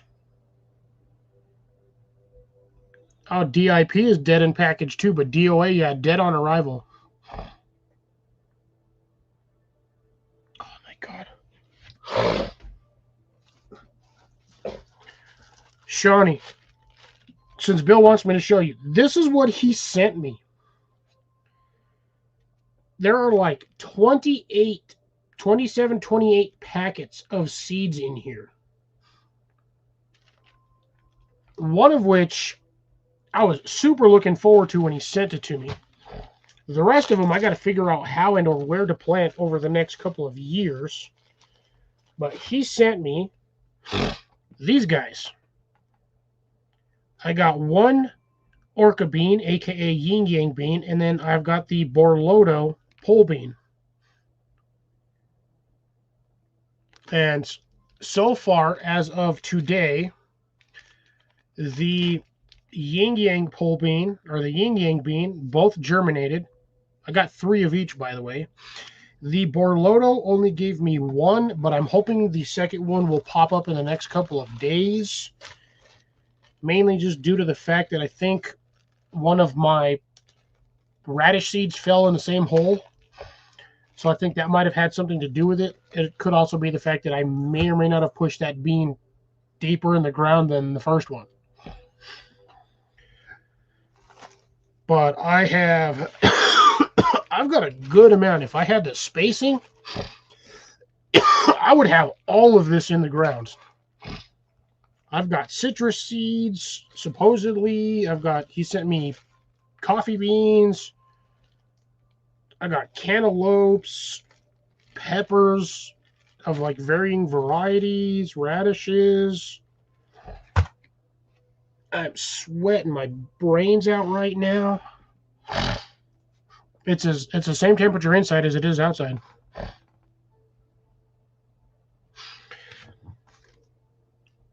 Honestly, I'm just looking forward to some of these.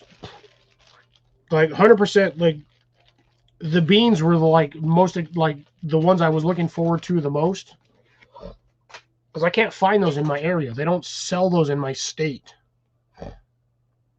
I do not believe so, and to be honest, I'm thankful for that. I'm not a brassicas fan. I barely grow lettuce here only because it gets way, way too hot, way too fast. I had one lettuce bush, was doing great until like the third week of April, and then it tried to bolt on me. So I popped the center stem head off of there, probably broke off 2-3 inches. Now I have a lettuce tree, looks like a Christmas tree. It's currently about 2.5 feet tall, maybe 2 feet, and it is branching out everywhere. So by next season, I'm going to have millions of freaking lettuce seeds.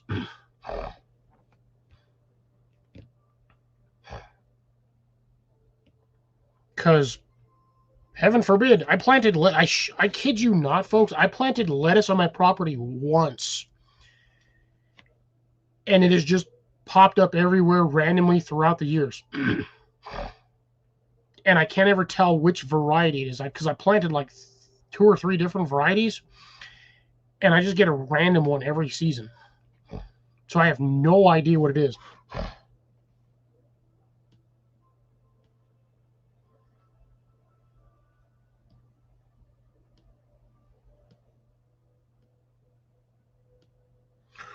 Oh, I ain't got to worry about the high iron content. I freaking live in an area that's full of damn sand and minerals. Even our water down here has high iron content. But I will definitely take that to context. Pine bark mulch, 1/3 perlite.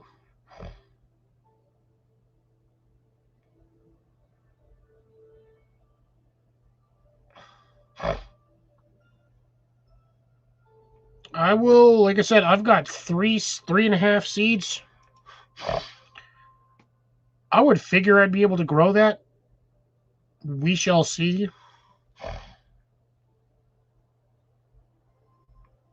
Ah, Jesus Christ. Up to 6 months? Oh, son of a bitch. Pardon my French. That hurts. That hurts a lot. So even if I started now, they wouldn't even sprout till like October. September. Oh. Well, I suppose if I can keep them alive.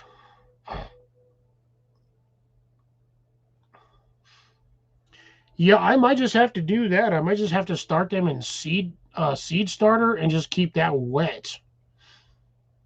I do have the option, so I do have a bag of ironite, so I can always throw some ironite in the water, let that soak for a bit, kind of mix it around, and then just kind of feed the planting medium for that every once in a while.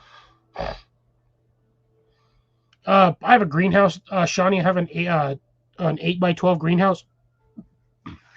I can always throw it in that one if necessary. I usually keep that around 65 to 75 in the wintertime or during my winter season. So that's also where I keep a lot of my citrus plants.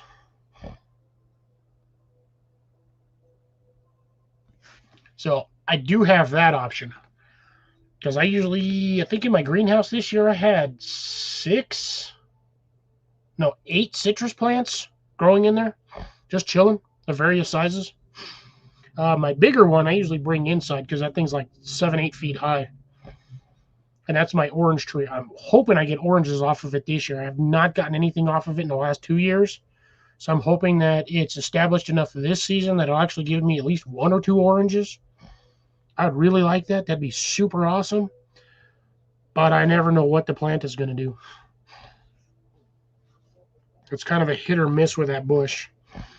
I've gotten tons of lemons and limes over the last 2 years, which is great.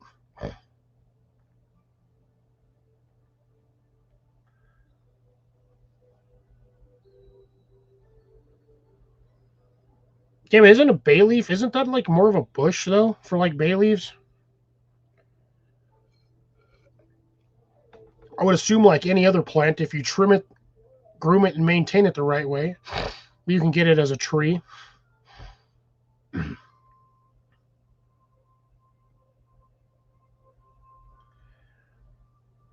Tea tree. Bill, are you actually talking like tea tree for like tea tree oil, or just like in general a tree that you can make tea from? Because I would assume that'd be peppermint.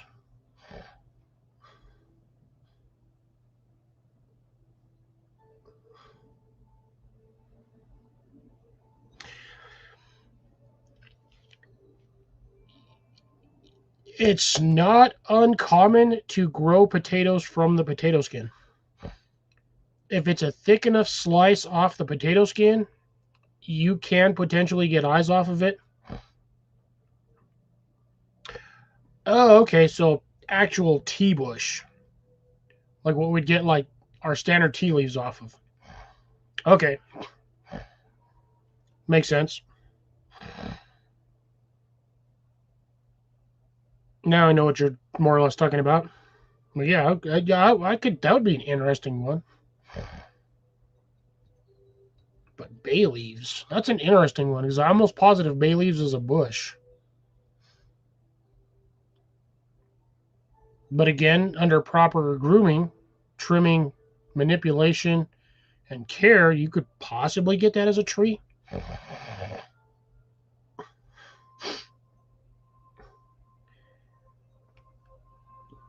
I don't think you're going to move, Bill. Dead honest. If I had the money, I'd move over there and start buying the property around your area just so we can start growing more. Because guess what would be coming with me if I move over that way? All of my citrus plants. All of my citrus plants. Every last one of them. And at that point, I will be doing a high tunnel. It will be 6 feet deep, maybe 8 feet deep. And depending on how freaking long and wide I want it, I might go 20 feet wide, maybe 12 feet wide. Shit, 12 feet wide by 100-foot long would be perfect. The amount of food we'd be able to grow in that property or in that space would be astronomical. Run some stringers from the roof down, peas and tomatoes and beans all the way up. Harvesting would be fun. I'd have 6-foot high walls, depending on where the sun's at and how it hits. Depends on what you put on each wall. Any wall that doesn't get sun, that'd be your plants that.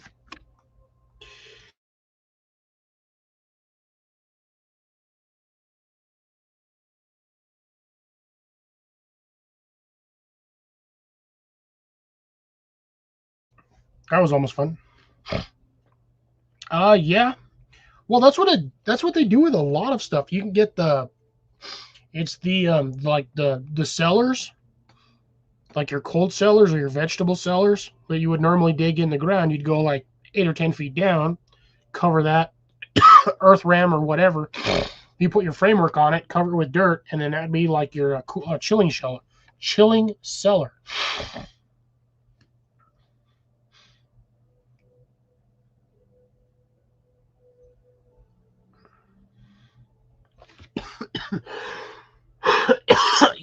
Bill, if you get enough silt and whatnot runoff into that pond from the property, it will create its own liner, and probably after a year or two, that thing will hold water without any support. Because clay is kind of interesting. It can and cannot hold water depending on how it's formatted, I guess. Not the easiest way to put it.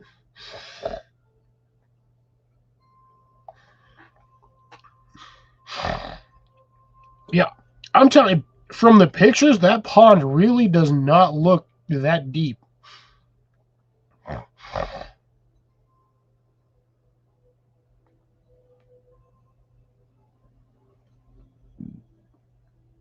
Like, I think Bill, you need to get a yardstick and then like a 2x4 or a piece of PVC across that, and stick that yardstick in there and lay it against the PVC or something. Because every time I see that pond area, it does not look deep. It looks like it's maybe 1.5 feet, 2 feet. But you're saying it's like 3-4 feet deep? It still blows my mind. It could just be camera perspective, but it does not look deep.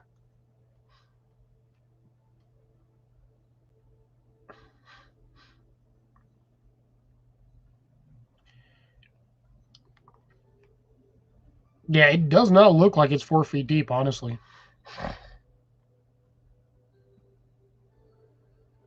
You do realize, and you do know, you can just go to the store and buy like 9mm poly and just line that across the bottom of it.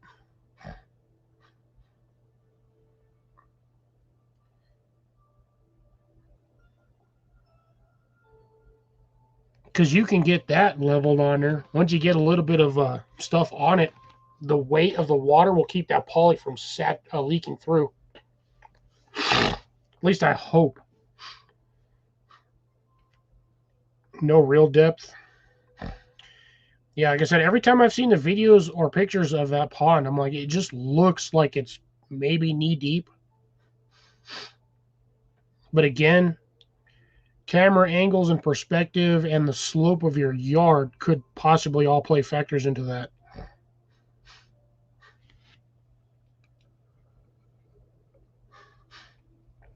Ugh. I was actually going to go shut off like 15 minutes ago, but it's kind of interesting.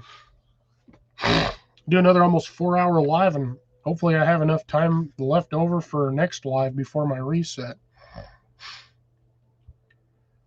Reset used to be tomorrow, but when you run cleaner programs on your computer and it wipes out all your saved caches and information, I start all over again. Pain in the butt.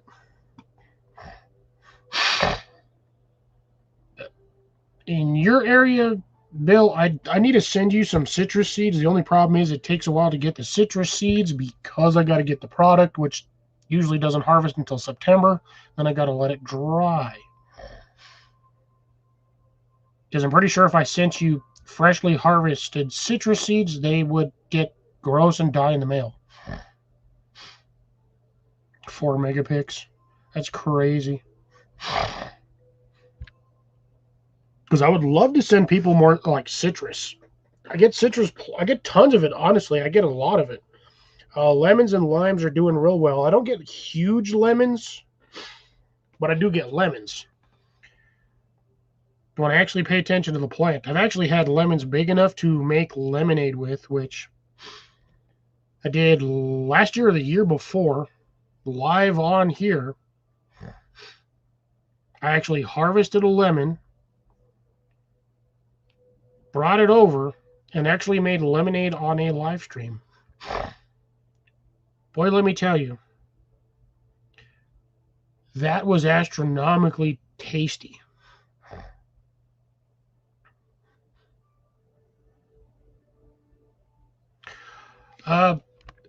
Again, citrus, you honestly just need a small greenhouse that's heated. As long as it stays above 55, like if you can maintain the regulate the temperature around 60 degrees, your citrus will make it through your entire winter time. Oh no, I have the same problem. The winter down here gets cold as heck. We've had 0 degrees here a few times. Not record breaking, but 15 degrees down here gets pretty damn cold in the desert. And that does cause a lot of problems for a lot of plants. Most plants down here are used to it, but certain plants are not. Yeah, I know that would. I'm telling you, Grace, I still remember that lemonade. That stuff was so good.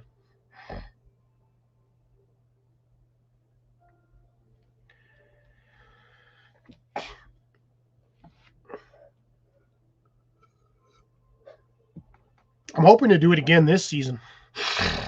I'd love to make another batch of fresh lemonade. Sounds weird, but nothing like walking outside, pulling a lemon or a lime off of your plant, squishing it down to whatever. Our sinuses are going crazy right now. And just making a fresh cup of lemonade right there on the spot. Good Lord, water run. That's a lot of water every week.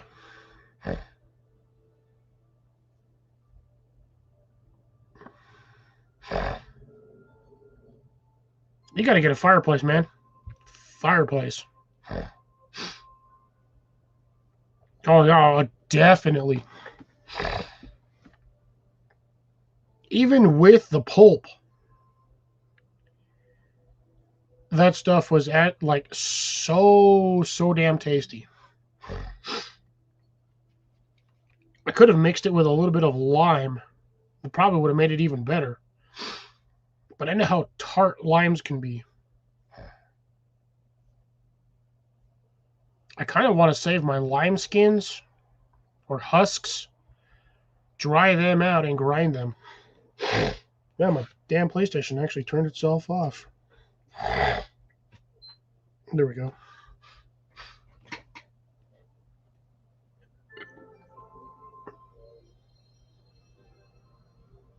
Damn, 5 gallons of diesel per week? That's actually not that bad, if you think about it.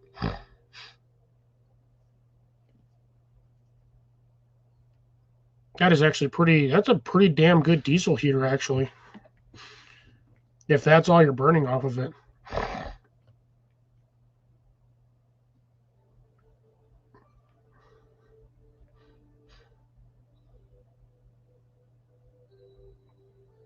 But, yeah. It's not too bad again. That's actually not too bad.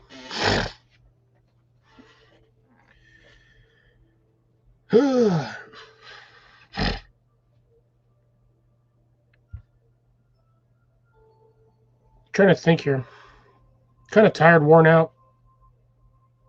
Beverages kicking in big time. Need to eat some food, but debating on how long I want to go. Whether or not Shawnee is still making bread or if she's waiting for it to cool off at this point.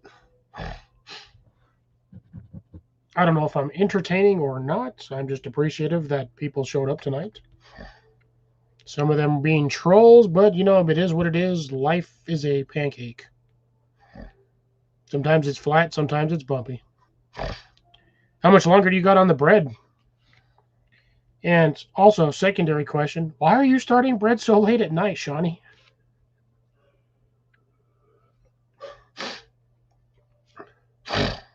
Would not this have been a task more appropriate for like the middle of the evening, afternoonish? Or is it because this was the more convenient time for you after doing garden work on the garden property? General questions. Just a general question. Not trying to nitpick or anything. I'm just asking a general question.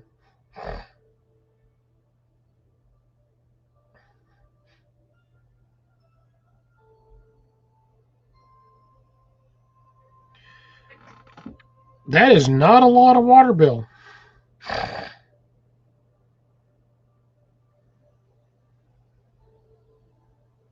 That's like 55 gallons.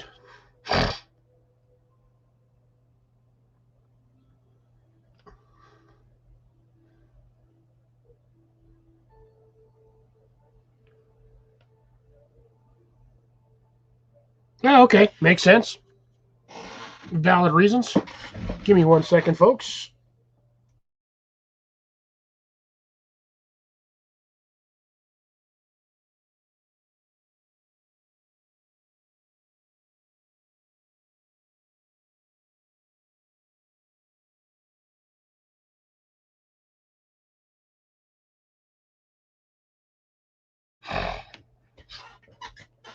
Like I said, I wasn't nitpicking. I was just asking a general question.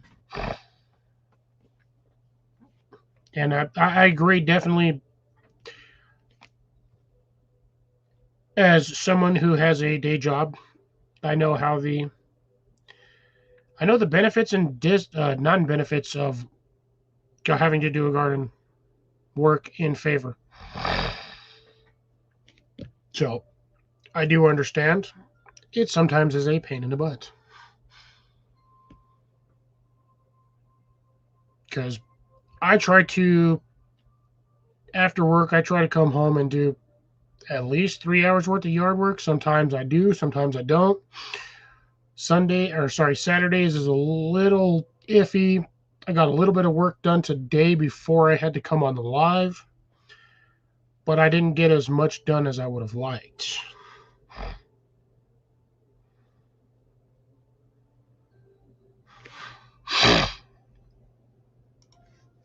You probably could, but I will let Bill explain that one.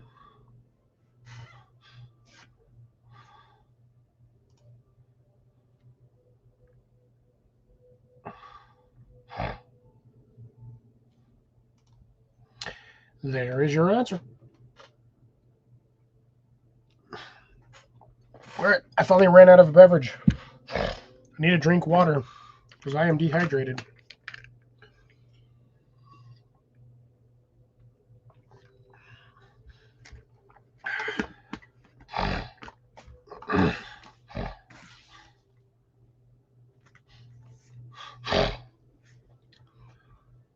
So, yeah, there's that. Now, if you had the option, Bill, of collecting or acquiring some of them IBC totes, the like 275 or 375 gallon ones,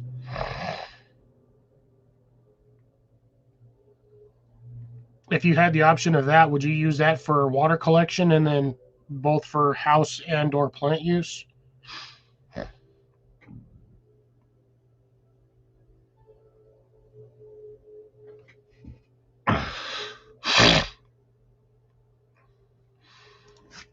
I didn't say nothing, Shawnee.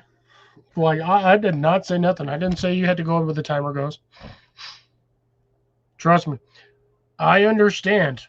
100% feel your pain when it comes to not wanting to move after you've done hours worth of yard work. I feel you. Trust me, I do.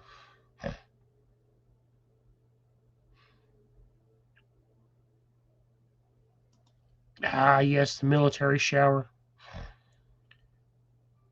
Can't do much in 3 minutes. You can get wet, soap off real quick, and then rinse off, and then your timer is pretty much done.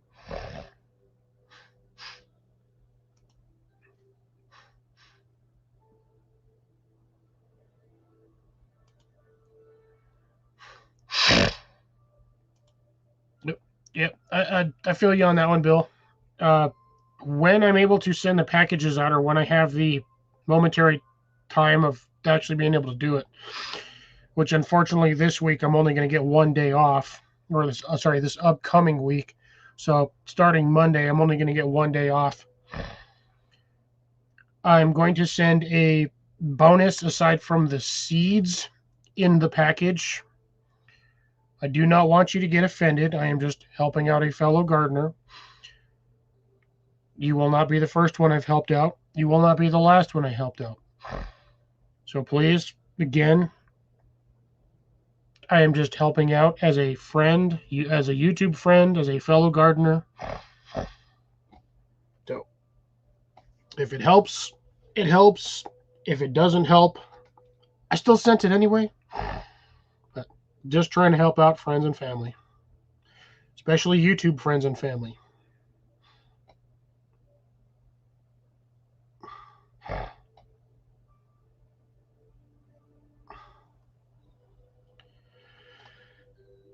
Oh, damn, that sucks.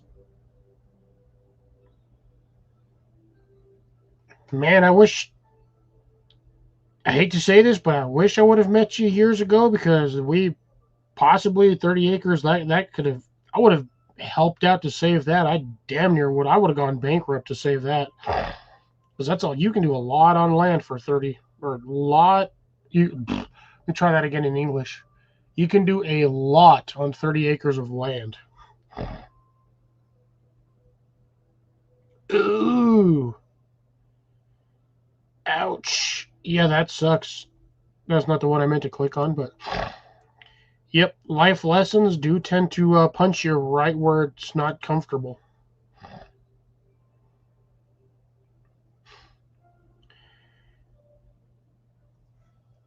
And yeah, this is kind of why some people that I've asked for certain situations, scenarios, outcomes, circumstances, is if you had the opportunity on a completely outright purchased piece of property, if you would be willing to move, relocate, or even help out on said property as third party, whatever you have you, if the property is big enough and you have like little housing spaces, would you be willing to move to that little housing space and help out in a like massive communal garden area?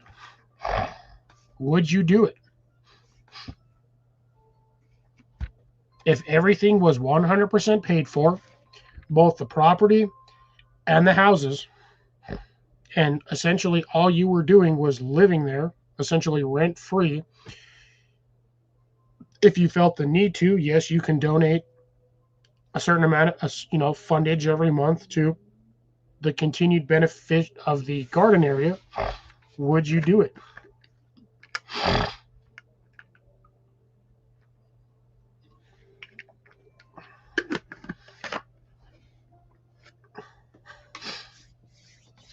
Me personally, I would love to. If I could get a community of like-minded people doing the exact same thing without any fear or worry of them backing out, stepping in the shit, however you have it, or causing problems, I'd 100% do it. My only issue is I really like my snacks.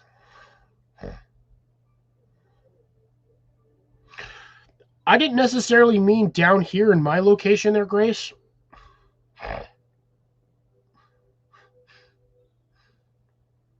Like, if there was a way to find a like more neutral area that wasn't desert, was still warm enough but didn't get super cold,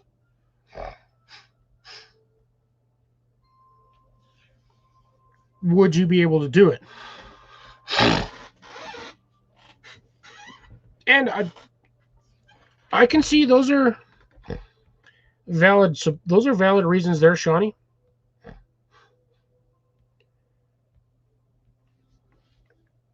Like, I feel you on that one.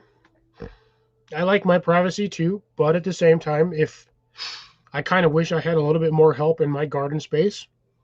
I do talk to my neighbors. They do gardening as well, not on a scale like myself, but I do talk with them. It kind of helps bounce ideas off. You have the option of trade between people gardening.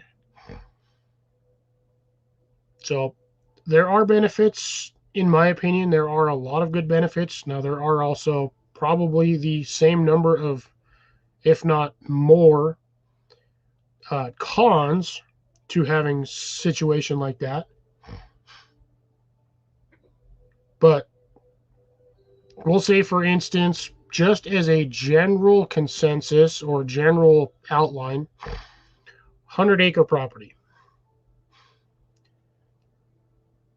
Each person, we'll say, we'll do a 100-acre property. We'll break that down into 10 segments. So 10-acre properties. Each one of those properties you can break down into, we'll say, 5 sections. So each section is broken down. So basically each house would be on 2 acres. Okay. So, well, I guess basically break it down into 20. Each house would be on 2 acres, but majority of the properties would be used for agriculture. We'll say a quarter, we'll say 1/4 of the property, 1/4 of 2 acres. I don't even say that. We'll say 1/8 of 2 acres. 5 acres. I don't know. My brain is. I'm not mathing anymore. Would be for housing, and like the other 75% of the property would be for various agricultural aspects. Would that be something? Just a hypothetical. Would that be something you'd be interested in? If your physical property is 2 acres or 2 to 5 acres, I would say you'd have plenty of privacy, in my opinion. So I'm on 1/3 of an acre, 1/3. So 2 more sections, my size of property, I'd be on a full acre. My yard is 180 by like 60 or 80 feet wide, like 180 feet long. Oh, ding, bread is done. Looks like Shawnee will be wandering off. Thank you for joining us tonight, Shawnee. I appreciate the visits. It's always good to hear from a fellow gardener. Trust me, it really is. I do like watching different aspects of how everybody does their own stuff.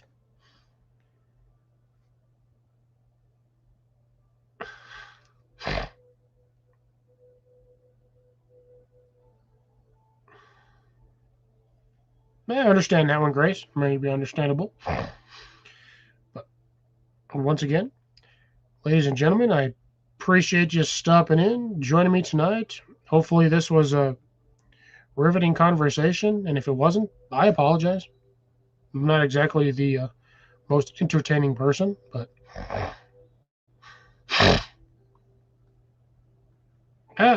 yeah, but you Bill, you got to figure 100 acres broken down between numerous people, I think would be ideal.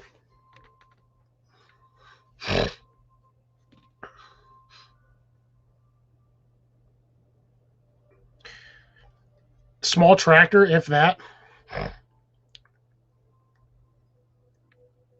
But even on 100 acres, again, if everything on that parcel was 100% paid for, outright owned, basically everything was like small houses, and I do mean like I'm talking like tiny home style or like apartment style, 1 to 2 bedrooms, kitchen, bedroom, bathroom, living room, things like that. Something you would essentially find in an apartment.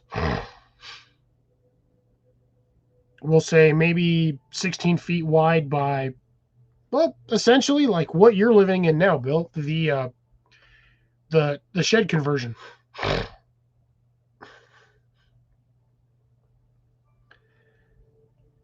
Like, you've got what, couple of people in that house? You've got you're sharing, and then the kids or a kid or 2, whatever's in there. You figure something like that on a 2-story footprint. So you have like a downstairs and an upstairs.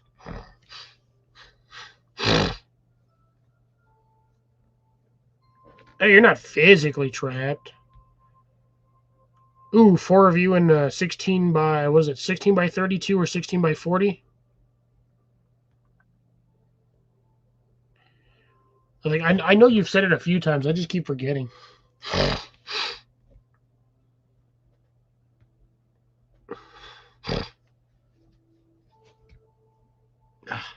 Sinuses are going nuts tonight. Yeah, 16 by 40. So yeah, you figure a 16 by 40 footprint, okay, as a 2-story building. Okay, I would think as a 2-story project, that would be a lot of space for somebody. What in the hell? Why is stuff over here making weird noises? But anyways.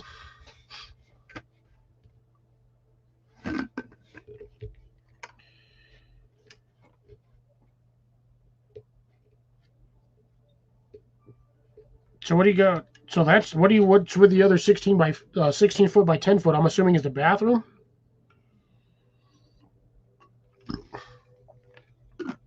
Hmm. The camera decided to go blurry out because I looked that way. Okay. Even 8 by 10. That is a decent sized bedroom. There we go. Thank you, camera. It's not the greatest, but that's bigger than most houses. It makes no. Understandable.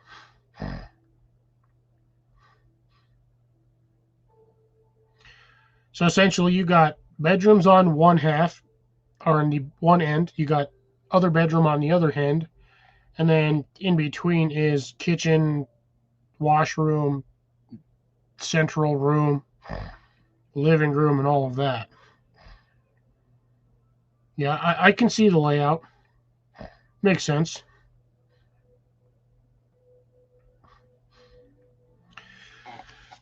Anyways, folks, I would love to get into more details, but I'm tired. I know everybody else is tired.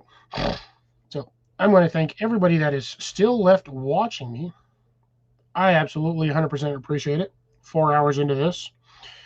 Bill, Sharon, Grace, Molly, if you're still listening. If not, kudos. For everybody else that is here listening, lurking, which could, for all I know, be Matt, because, Matt's weird like that. I'm going to call it an evening. I've got a few things to do outside, and I want to eat a little bit more food. But, ladies and gentlemen, thank you very much for joining me. Don't forget to hit that like, share, and subscribe on the way out. And if you can, just check out some of my videos. I will be putting out some throughout the week. Aside from that, Bill, Grace, Shawnee, my brain just died on me. Be well, be safe. I will catch you on the next one. This is going to be Fox Outdoors signing off. And peace out, folks.